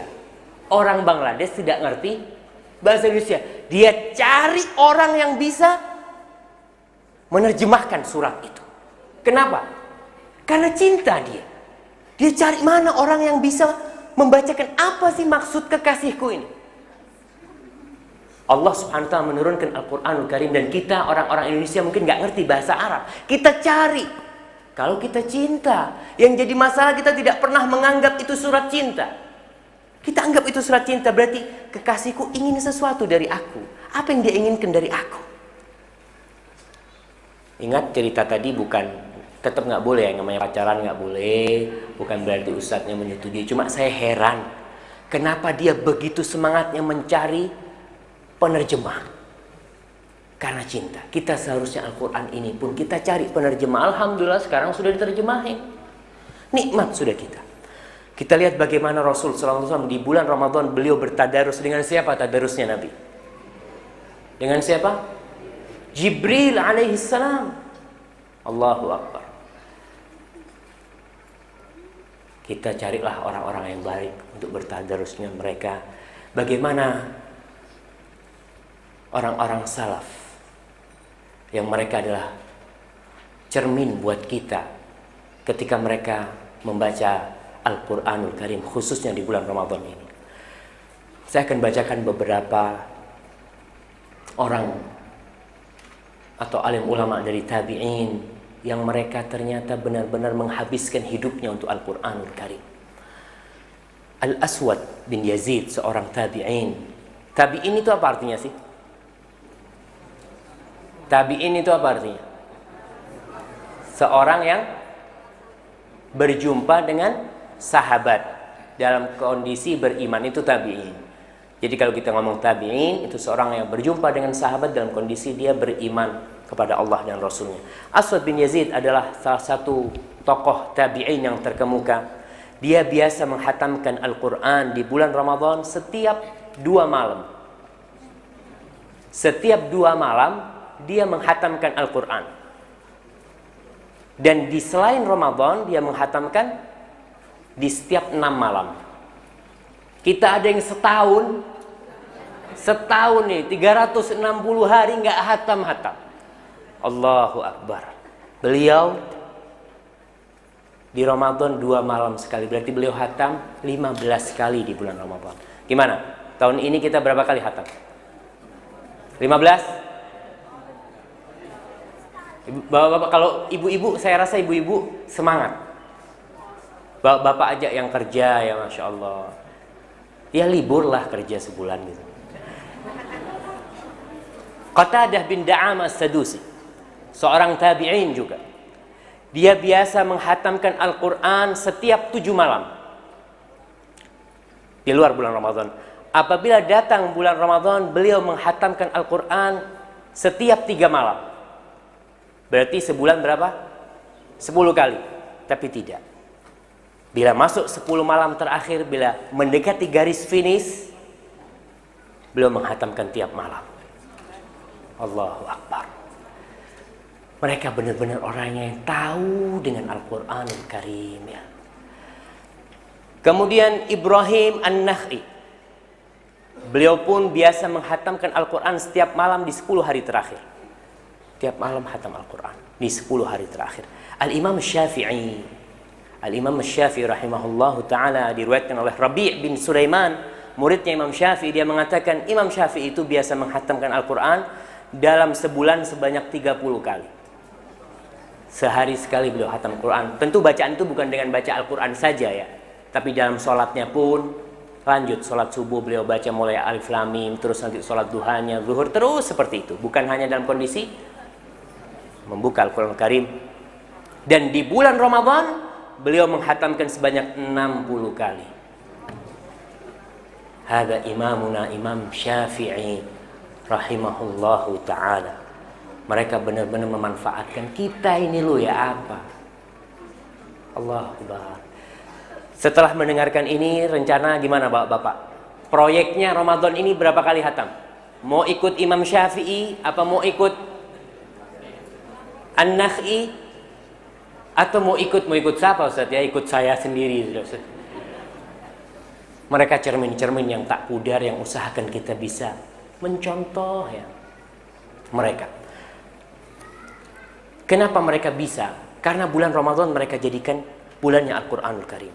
Ibnu Rajab menceritakan bahwasanya Qatadah bin Da'amah As-Sadusi yang tadi dikatakan beliau setiap malam di 10 hari terakhir, pada awal Ramadan dia menghatamkan 3 malam sekali. Beliau kalau masuk bulan Ramadan, beliau berhenti ngajar. Beliau biasa ngajar, berhenti dia. Sekarang waktunya untuk kitabullah. Maka Ibn Shihab Az-Zuhri rahimahullahu ta'ala berkata, kalau sudah masuk bulan Ramadan, dia mengatakan innama huwa qira'atul Qur'an wa it'amut ta'am. Bulan Ramadan ini bulan untuk membaca Al-Quran dan bulan untuk ngasih makan orang. Kalau kita bulan Ramadan, bulan wisata kuliner. Tiap malam sebelum maghrib, antara asar sama maghrib, itu waktu yang bagus untuk berdoa, untuk ngaji. Ini sibuk ibu-ibu masak, meja makan. Allahu Akbar. Ya bapak-bapaknya harus tahu diri, ini bukan bulan wisata kuliner ini. Ini bulannya Quran. Dan bulannya ngasih makan orang. Bukan ngasih makan diri sendiri. Maka kalau kita ingin seperti mereka yang menghatamkan Al-Quran tiap hari atau 3 hari sekali, ya ingat, makan kita harus sedikit lah. Alhamdulillah sekarang sudah banyak makanan jadi. Dulu itu susah warung ya. Sekarang rumah makan di mana-mana. Sebulan ngomong sama istrinya, tidak usah masak. Ibu-ibu tidak usah masak. Loh, gimana? Sekarang bulannya Al-Quran dan bulannya ngasih makan, kita beli makan di luar. Gimana bapak-bapak, setuju? Ibu-ibu setuju bapak-bapak? Naam. Ma'asyiral muslimin wal muslimat, melanjutkan tentang hal ini, banyak-banyak membaca Al-Quran. Imam Malik bin Anas, Imam Darul Hijrah, dia seorang tokoh hadis yang suka ngajar hadis di Masjid Nabawi. Bila masuk bulan Ramadan, beliau tidak ngajar hadis, tidak baca kitab hadis, dan beliau menjauhi teman-temannya, ulama-ulama lain. Kenapa? Kalau ketemu sohib, itu ngobrol jelasnya. Maka beliau berusaha meninggalkan. Kenapa? Ini cuma 30 hari dalam setahun gitu loh. Kalau aku tidak manfaatkan dengan baik, habis dia. Kalau dia sudah pergi, aku tidak pernah tahu apa dia bakal kembali. Maka orang-orang itu benar-benar memanfaatkan. Teman-temannya dia tinggalkan. Bulan ini adalah bulannya Allah Jalla Jalaluhu, bulannya Al-Quranul Karim. Kemudian Zabid Al-Yami, bila datang bulan Ramadan, beliau menghadirkan mushaf-mushaf dan ngajak mengumpulkan muridnya ngaji. Sekarang ngaji, gak usah baca hadis, sekarang waktunya untuk ngaji, untuk membaca Al-Quranul Karim. Maka pantaslah mereka dapat menghatamkan Al-Quran di dalam waktu yang sangat singkat, karena mereka benar-benar telah terbiasa membaca Al-Quranul Karim. Orang baca koran itu berapa lembar? Dalam 1 jam selesai. Iya enggak? Duduk dengan buka 1, 2, 3, selesai. Tapi baca Al-Quran 1 lembar 2 jam. Kadang-kala berat karena tidak terbiasa. Orang yang sudah biasa baca Al-Quran, saya yakin dia akan seperti koran membacanya, cepat dan lancar. Dan yang terpenting adalah taufik minallah Jalla Jalaluhu. Bagaimana Allah menggerakkan hati kita untuk bisa baca Al-Quranul Karim. Yang ketujuh, aturan main yang ketujuh di bulan Ramadan ini, banyak-banyak sedekah kalau ingin mendapatkan bonus-bonus dan hadiah-hadiahnya. Kita lihat Rasul sallallahu alaihi wasallam itu, Nabi kita orang kaya apa orang miskin? Miskin Nabi kita. Kaya kata ibu-ibu. Punya apa Nabi kita? Nabi Muhammad SAW seringkali mengetuk rumah istrinya. Beliau bertanya, hal min ta'amin, ada yang bisa dimakan? Jawab istrinya apa? La, enggak ada. Apa jawab Nabi? Inni shaim, kalau begitu aku puasa. Sampai seperti itu miskinnya Nabi kita Muhammad SAW. Yang mau dimakan enggak ada. Yang mau dimakan gak ada di rumah Nabi Muhammad SAW. Aisyah radhiyallahu taala anha menceritakan tentang kondisi rumah Nabi Muhammad SAW. Marra syahrun, thumma syahrun, thumma syahr. Berlalu bulan, kemudian datang bulan selanjutnya, walam yuqad fi baiti Rasulillah sallallahu alaihi wasallam nar. 3 bulan itu berlalu, kompor di rumah Nabi tidak hidup. Itu manusia yang paling mulia yang pernah menginjakkan kakinya di muka bumi. Kompornya nggak hidup. Beliau miskin, tapi beliau orang yang paling dermawan. Kata Aisyah radhiyallahu anha menceritakan kekasihnya, kana Rasulullah sallallahu alaihi wasallam ajwadan nas. Nabi kita Muhammad sallallahu alaihi wasallam adalah orang yang paling dermawan. Naam, dia orang yang paling dermawan, dia orang yang paling baik, dia orang yang paling bertakwa, dia orang yang paling dermawan. Dengan segala ketidakpunyaan beliau paling dermawan. Karena beliau berbagi dengan pakaian yang dia pakai pun dia bagikan. Sallallahu alaihi wasallam. Enggak nunggu banyak hartanya harus sedekah. Karena banyak di antara kita yang merasa aku masih belum kaya. Itu baju tumpukan di lemari. Subhanallah. Sampai lemarinya harus ganti lemari. Lemarinya ganti lemari. Apalagi ibu-ibu ya, yang pakaiannya itu Masya Allah. Nabi kita, ibu-ibu lagi. Minta maaf ustadznya ini selalu menyalahkan ibu-ibu. Kita bapak-bapak sekarang. Ya Rasul adalah orang yang paling berbakti. Apa yang kita miliki di dompet kita, itulah yang kita bagi. Rasulullah orang yang paling dermawan. Kemudian gimana dengan bulan Ramadan? Aisyah mengatakan, wa kana ajwadu ma yakunu fi Ramadan hina yalqahu Jibril. Wa kana yalqahu fi kulli lailatin min Ramadan fayudarisuhul Qur'an. Dan puncak kedermawanan Nabi itu ketika bulan Ramadan. Ketika bulan Ramadan, apalagi tatkala beliau tadarus dengan Jibril tiap malam.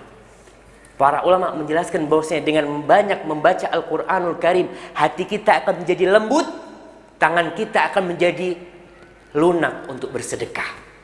Nabi seperti itu. Bulan Ramadan dengan membaca Al-Qur'an, dengan bertadarus dengan Jibril, tambah kedermawanan beliau.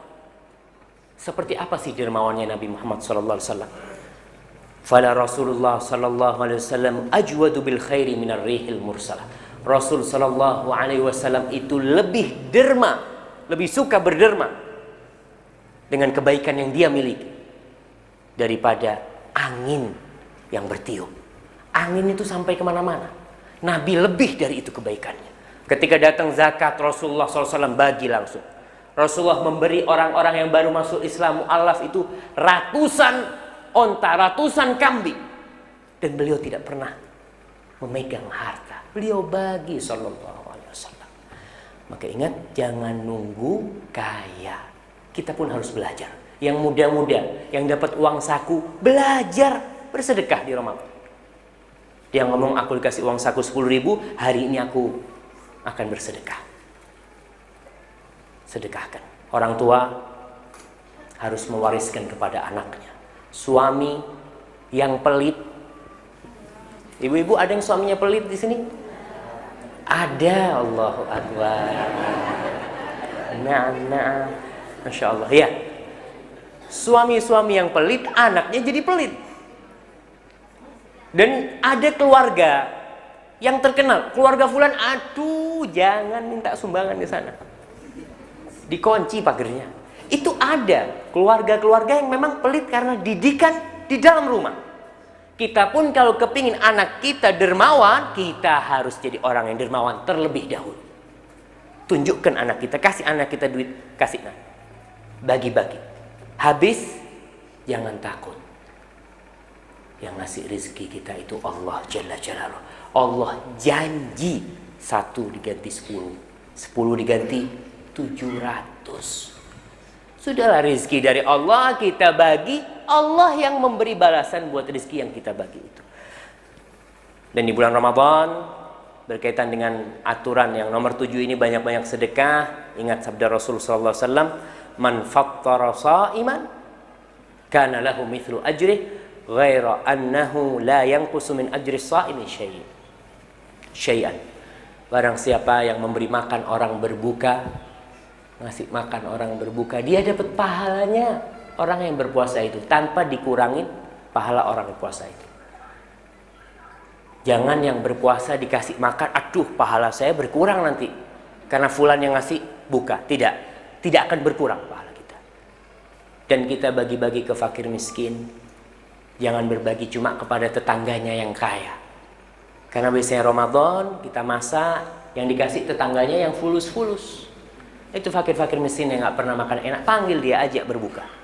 Supaya kita dapat hasil yang maksimal di bulan Ramadan ini.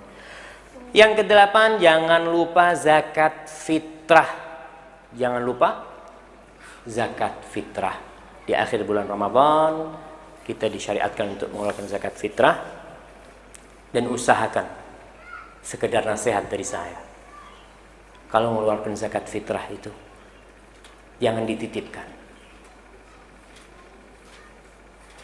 supaya kita melihat kondisi orang-orang miskin. Jika kalau titip ya sama orang, kita nggak pernah lihat. Nabi SAW mewasiatkan kepada Abu Dzar, bihubbil masakin wad dunuwa minhum, agar cinta kepada orang-orang miskin dan dekat dengan mereka. Kalau kita titipkan, kapan kita bisa dekat dengan orang-orang miskin? Kita datengin, kita lihat rumahnya yang reok, yang hampir rubuh, kita kasih supaya kita tambah syukurnya sama Allah Subhanahu wa taala. Sekedar nasihat, dititipin nggak apa-apa, sah. Kalau mau bicara sah. Tapi usahakan kita datangin rumah orang-orang itu. Kita kasih zakat fitrah kita. dan kita benar-benar yakin zakat itu sampai kepada mereka yang membutuhkan. Tapi ternyata banyak yang berguguran sebelum sampai finish. Ya, sebelum garis finish. Yang kesembilan, aturan yang kesembilan, jangan berhenti sebelum finish. Ingat, kewajiban puasa Ramadan itu 29 atau 30 hari, ya kita harus sempurnakan.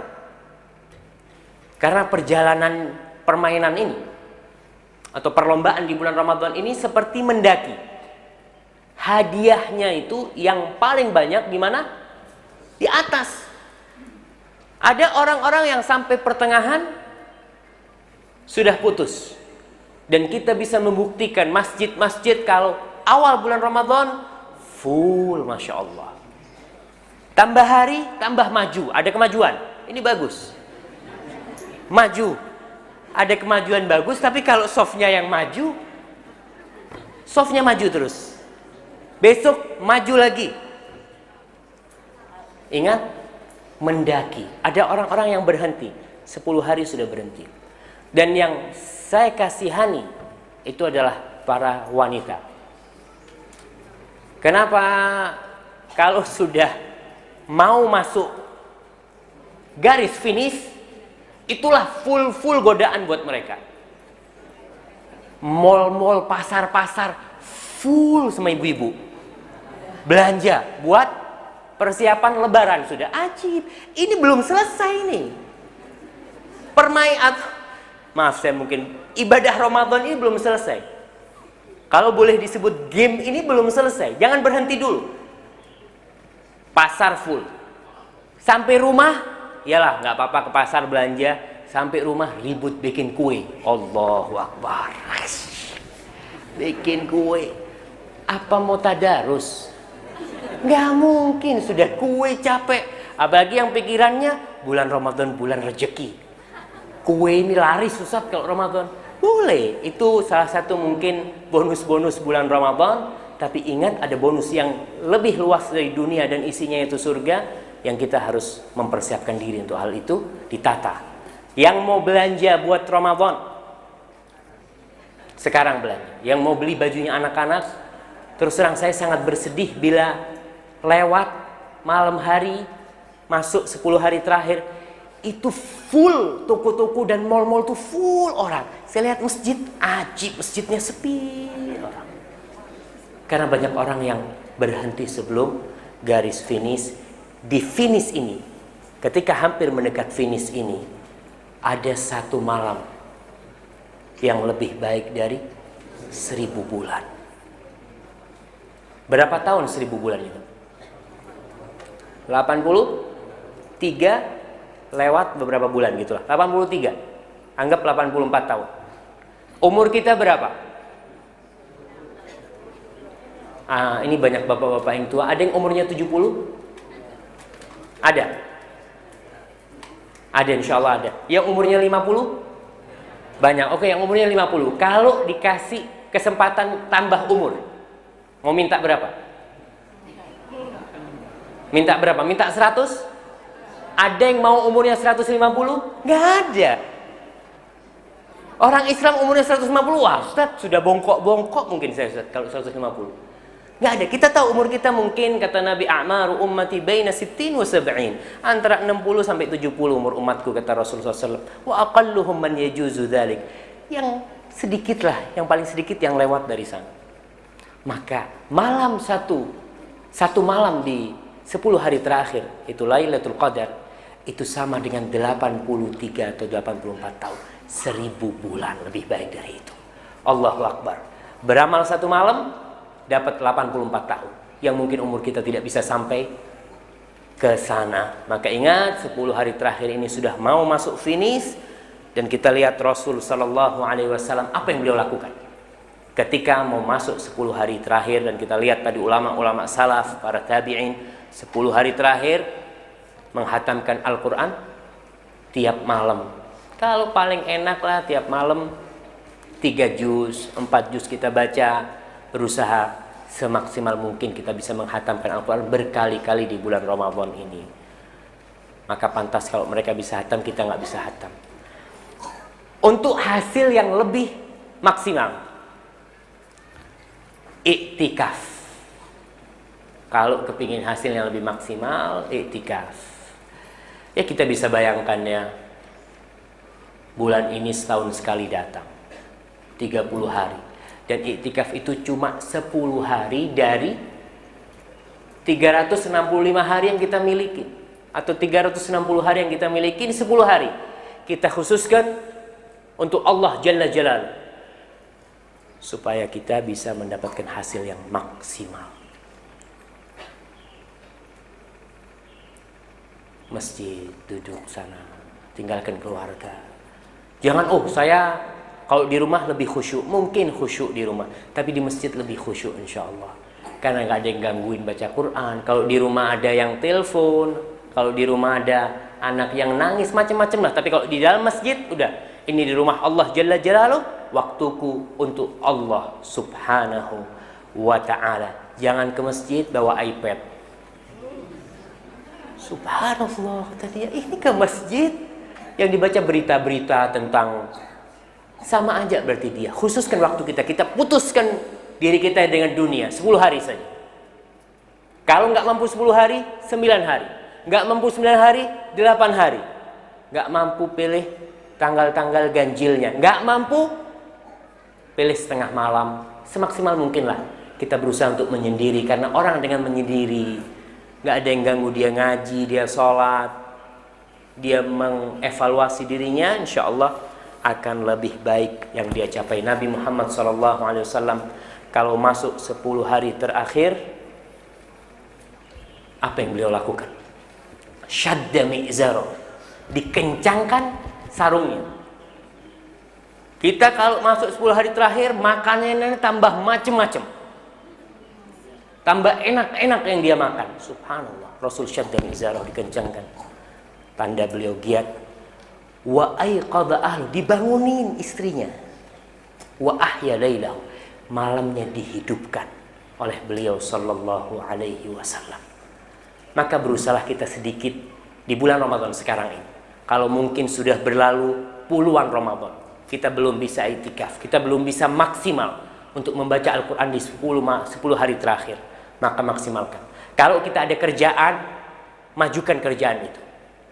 Di 10 pertama, 10 pertengahan, tapi 10 hari terakhir close sudah semuanya untuk Allah Jalla Jalaluhu. Namun ujian di akhir Ramadan itu sangat berat sekali. Yang punya toko, tokonya tambah laris, ujiannya tambah berat. Ya, berusahalah kita agar kita dapat hadiah-hadiahnya. Apa hadiah-hadiah dan bonus-bonus Ramadan ini? Allah Jalla Jalaluhu di ayat 184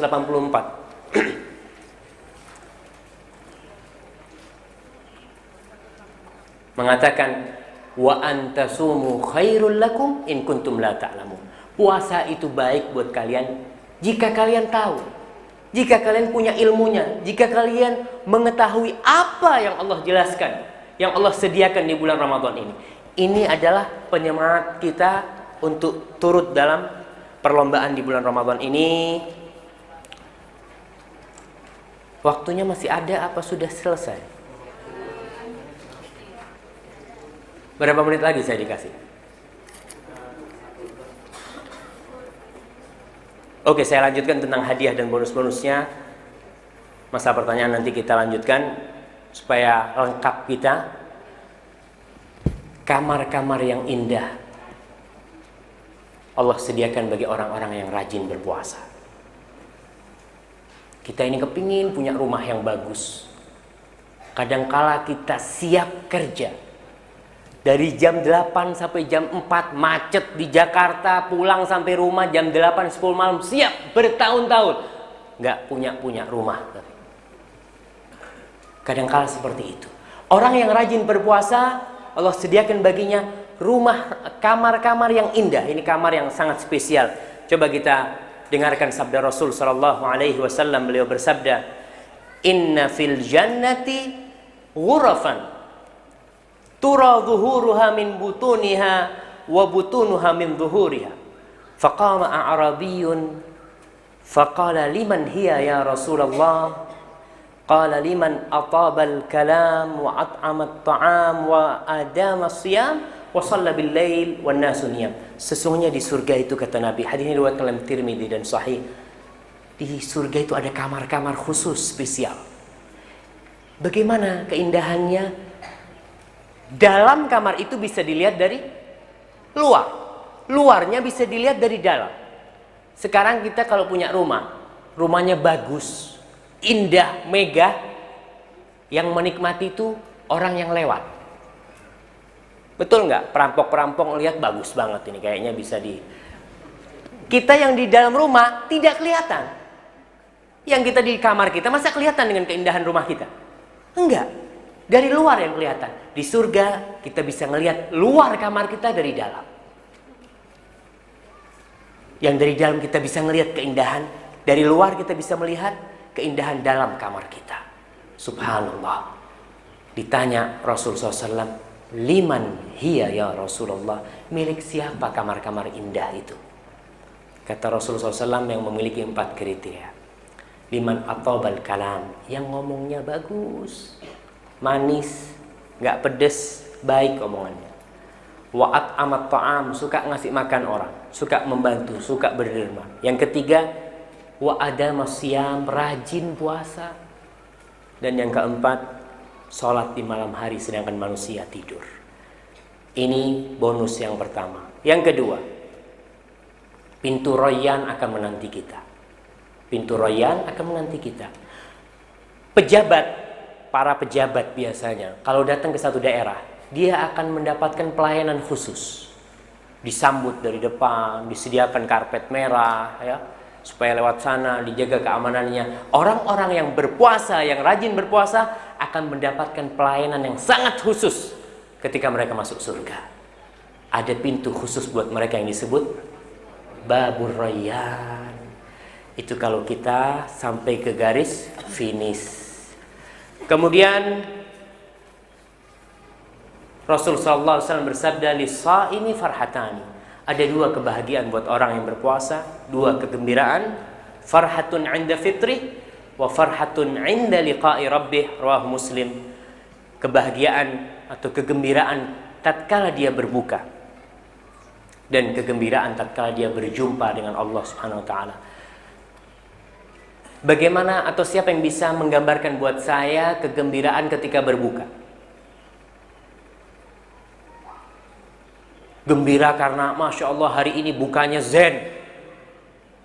Karena kita makanannya enak, kita berbahagia, kita gembira. Orang yang beriman kepada Allah Jalla Jalaluh, kegembiraan dia yang pertama adalah kegembiraan karena bisa menyelesaikan Ramadan. Alhamdulillah lengkap puasa saya. Itu kebahagiaan dan kegembiraan.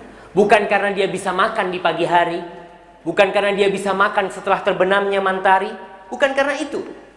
Memang itu kebahagiaan yang ada. Tanpa kita bahagia pun kita akan merasakan kesenangan. Tapi kebahagiaan yang utama tatkala kita berbuka adalah bahagia karena Allah telah memberikan taufik kepada kita sehingga kita bisa berpuasa dan menyelesaikan puasa kita. Kegembiraan yang kedua adalah kegembiraan tatkala berjumpa Allah Jalla Jalaluh.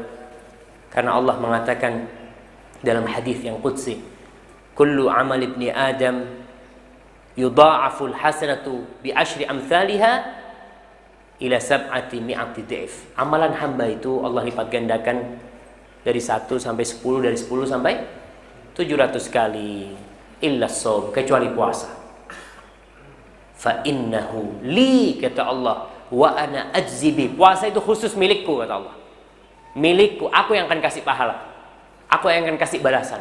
Kalau sang pencipta yang memiliki segala-galanya hendak memberikan tanpa batasan,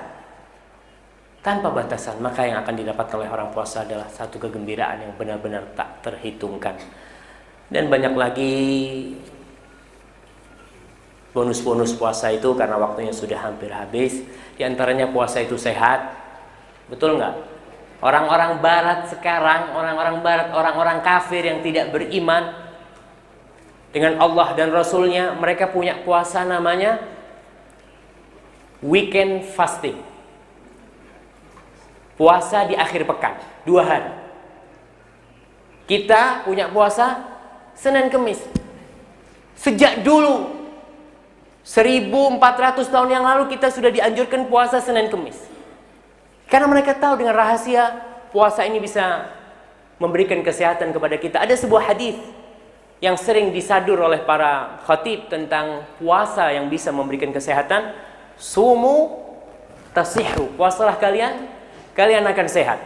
Tapi hadis ini dhaif, rawahu Tirmidzi, namun maknanya sahih.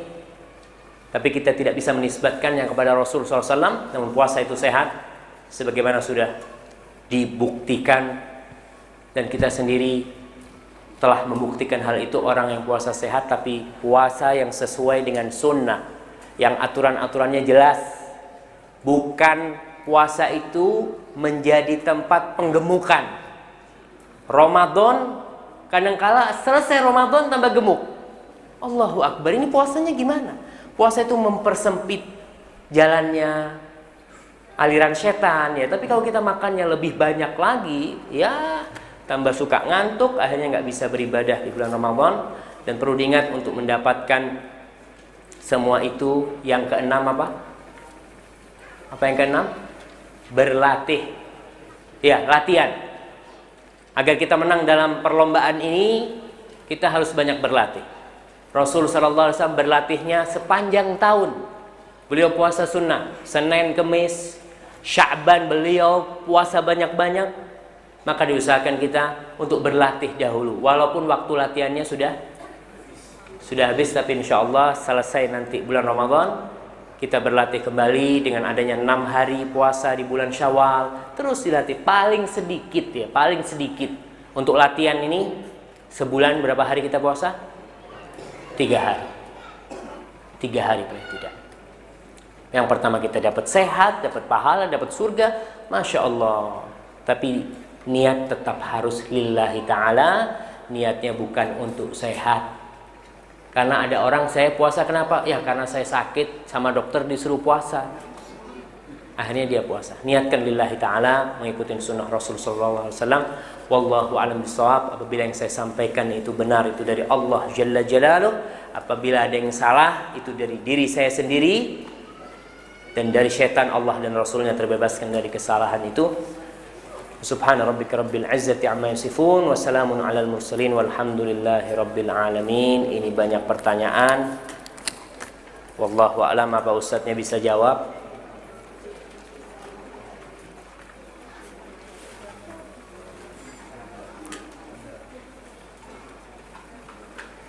Nah, Ustadz, banyak yang datang minta sumbangan atas nama ini, nama itu, dengan embel-embel masjid tertentu atau anak yatim berkeliling tiap hari. Ada juga pengamen. Apa kita juga harus berderma? Nah, bismillah wassalatu wassalamu ala rasulillah wa ba'd. Masya Allah, tambah banyak. Kita sampai sholat asar ini kayaknya. Tambah lagi.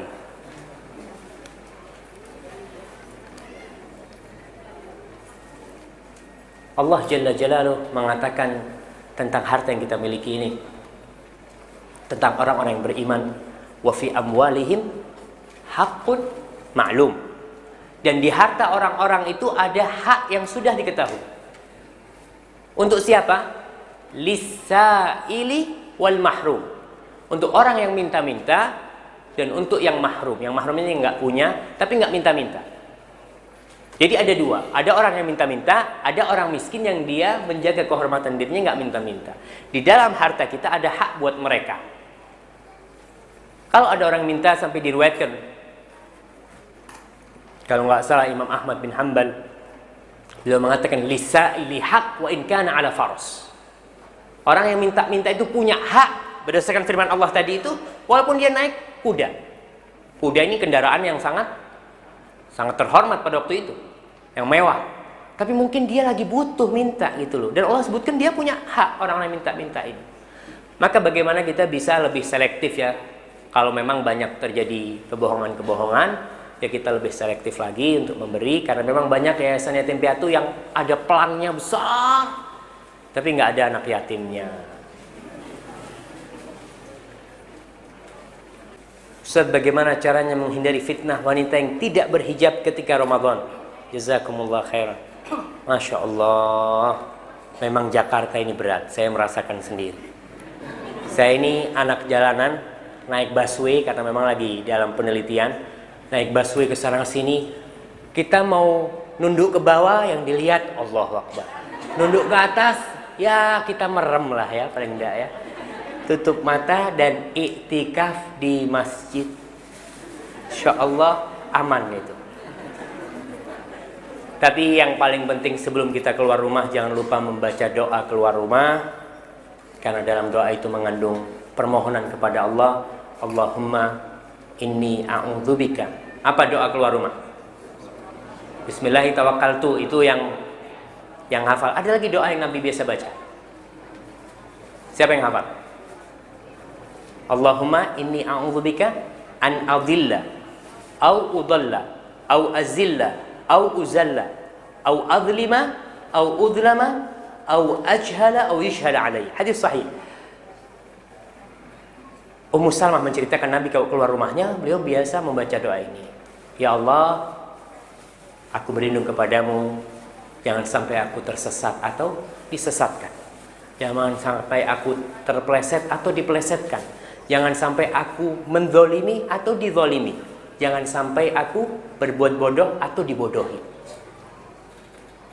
Dan yang terpenting juga, Bismillahirrahmanirrahim. Nah, adakah bermaaf-maafan sebelum masuk Ramadan? Bermaaf-maafan itu sepanjang tahun, kalau punya salah minta maaf lah. Minta maaf. Dan mungkin ada orang-orang yang ingat dengan dosanya. Ketika bulan Ramadan dia tahu, aku nih kalau nggak minta maaf nanti bagaimana? Tapi ingat, tidak boleh dijadikan kebiasaan. Karena sekarang ada kebiasaan sebelum Ramadan orang maaf-maafan. Memang para ulama menjelaskan sebelum Ramadan kita harus mempersiapkan diri dengan bertaubat kepada Allah Jalla Jalaluhu. Dan taubat itu, apabila dosanya kepada Allah, tidak perlu minta maaf kepada orang. Tapi kalau memang kita merasa punya dosa sama orang, sama fulan, kita minta maaf. Tapi bukan kadang-kala di BlackBerry itu nggak kenal ya. Iya, nggak ada yang kenal. Di Facebook dia punya 1000 teman, kliks maaf. Karena dia menjadikan itu ritual sebelum Ramadan. Itu yang tidak boleh. Menjadikan ritual kebiasaan sebagai sunnah yang dilaksanakan setiap sebelum Ramadan, dia minta maaf kepada semua orang, baik yang dikenal ataupun yang tidak dia kenal. Yang boleh diberikan kepada orang yang tidak dikenal dan kita kenal itu salam. Ucapkan salam kepada orang yang tidak kau kenal dan yang kau kenal. Wallahu a'lam bishawab. Seperti itu kiranya.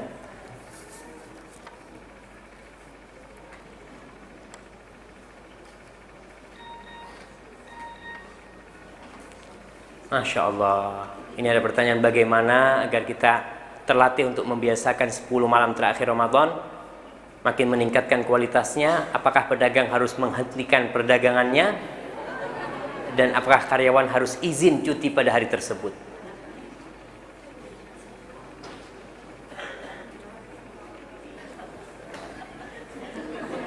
Gimana saya jawabnya ini? Saya ingat dengan sabda Rasul sallallahu alaihi wasallam, "Mali walid dunya." Kata Nabi, ada apa aku sama dunia ini tadi? "Innama mathali wa mathalud dunya karakibin istadhalla tahta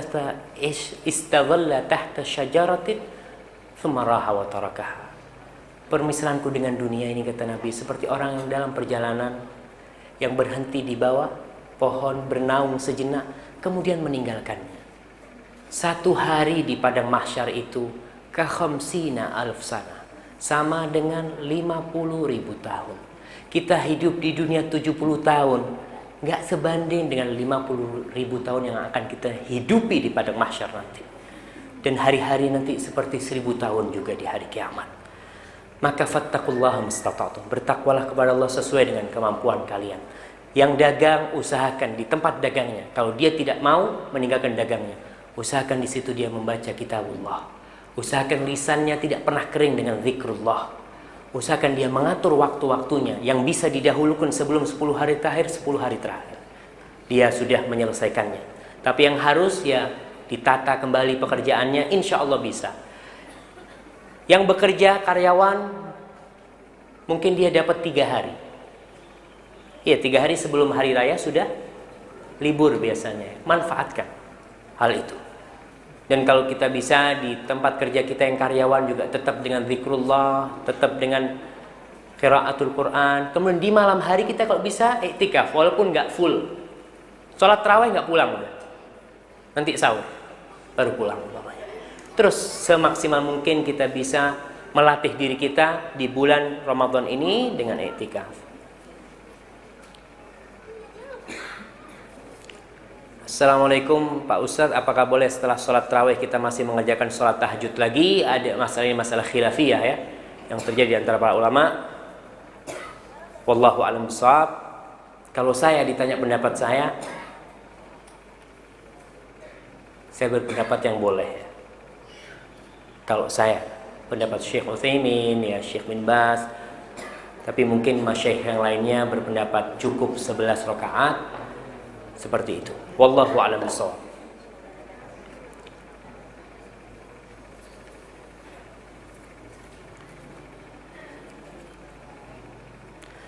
Bagaimana Ustadz hukumnya bagi perempuan yang minum pil KB untuk mendapatkan puasa sebulan penuh? Tidak haid. Subhanallah. Allah Jalla Jalaluh cinta dan sayang dengan niat Anda. Seorang hamba yang ingin berpuasa sebulan penuh, Allah cinta dengan orang-orang yang punya niat. Tapi ingat, Allah pun sayang kepada wanita-wanita. Memberikan libur, haid itu datang. Dan itu selain ujian, itu nikmat dari Allah Jalla Jalaluh. Dikala orang-orang sedang berbuka, ibu-ibu bisa makan enak-enakan. Maka jangan. Nasihat saya, ini berbahaya. Karena sesuatu yang menentang takdir ilahi, tabiat yang sudah sunnatullah yang sudah ada di diri manusia, itu berbahaya biasanya. Gak perlu minum pil KB, tapi niat ibu untuk puasa sebulan penuh sudah dicatat oleh Allah Subhanahu wa taala.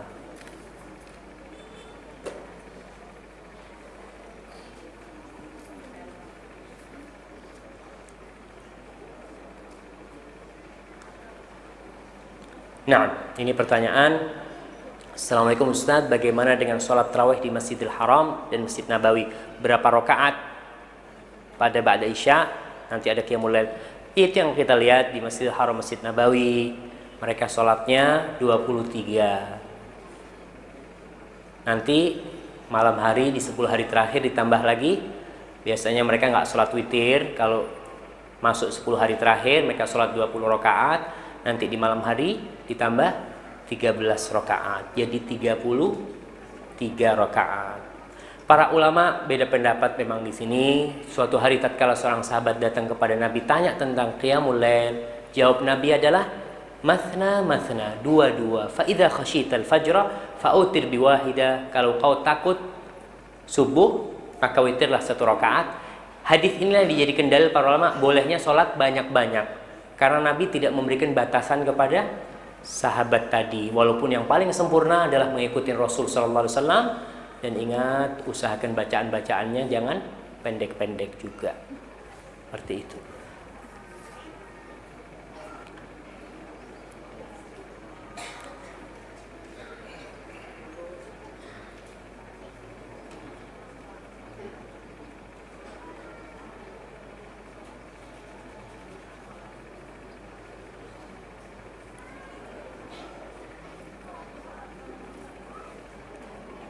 Iya, ini pertanyaan. Mungkin saya bisa menyimpulkan ini ada seorang ibu yang ditinggal oleh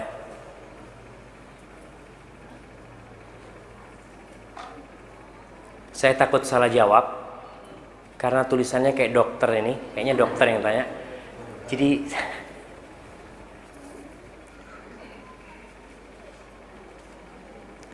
Assalamualaikum warahmatullahi wabarakatuh. Ustadz, lebih utama mana yang kita lakukan di bulan Ramadan, menghatamkan Al-Quran atau menghafal Al-Quran? Menghatamkan Al-Quran. Karena bulan Ramadan akan berlalu. Bulan Ramadan akan berlalu, sedangkan menghafalkan kita bisa kapan saja sepanjang tahun kita hafalkan. Tapi bulan ini kita lihat tadi ulama-ulama pada menutup kitab hadisnya, tidak mengajar hadis mereka. Mereka konsentrasi membaca Al-Quranul Karim. Karena Al-Quran ini sudah banyak hidayah dan full hidayah Al-Quranul Karim itu.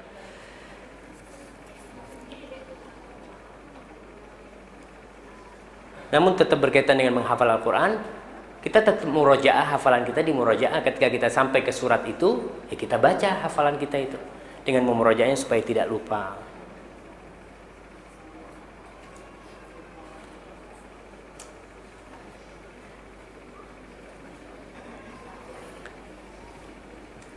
Assalamualaikum Ustadz, benarkah jika ingin menghatamkan bacaan Al-Quran di bulan Ramadan harus dimulai dari awal Al-Quran? Bagaimana jika hanya melanjutkan bacaan yang sudah kita lakukan? Misal kita sudah sampai di surat ke-18, ya nggak hatam bulan Ramadan kita.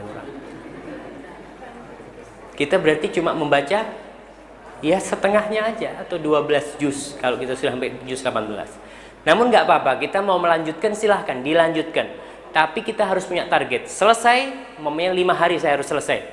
Kita mulai kembali bacaan yang baru.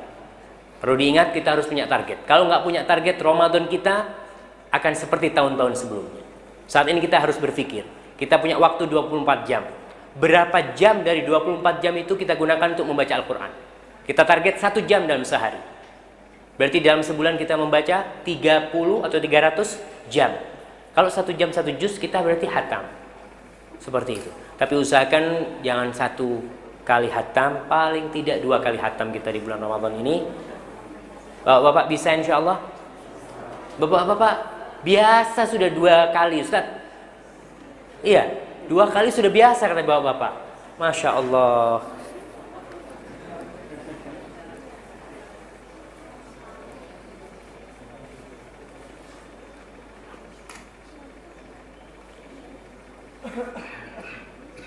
Adakah amalan yang harus kita lakukan dengan sesama muslimin, baik keluarga, kerabat, tetangga sebelum Ramadan? Ya, banyak sekali. Bulan Ramadan ini bulan kebaikan. Kalau tadi dikatakan bulan untuk bagi-bagi rezeki, bulan untuk sedekah, ya bagi-bagi rezeki sama keluarga kita kalau punya rezeki. Dan orang yang paling berhak mendapatkan kebaikan kita adalah keluarga kita, kerabat kita. Kalau kita mau sedekah, jangan kita sedekah dikirim ke luar Jawa, sedangkan tetangga kita, saudara kita yang di Jawa masih membutuhkan.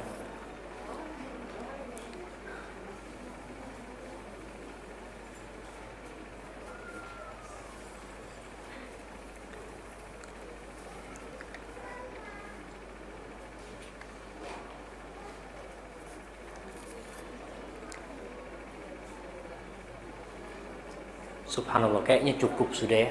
Ini banyak yang nggak bisa jawab Ustadznya ini. Nanti ditanyakan ke Radio Roja, insya Allah. Ada Abu Yahya di situ, ada Ustadz Badrussalam. Insya Allah beliau bisa menjawab pertanyaan-pertanyaan ini. Kembali saya katakan, apabila yang saya sampaikan benar itu dari Allah Subhanahu Wa Taala, apabila salah itu dari diri saya sendiri dan dari syaitan, Allah dan Rasulnya terbebaskan dari kesalahan itu. Subhana rabbika rabbil izzati amma yasifun wa salamun alal mursalin walhamdulillahi rabbil alamin.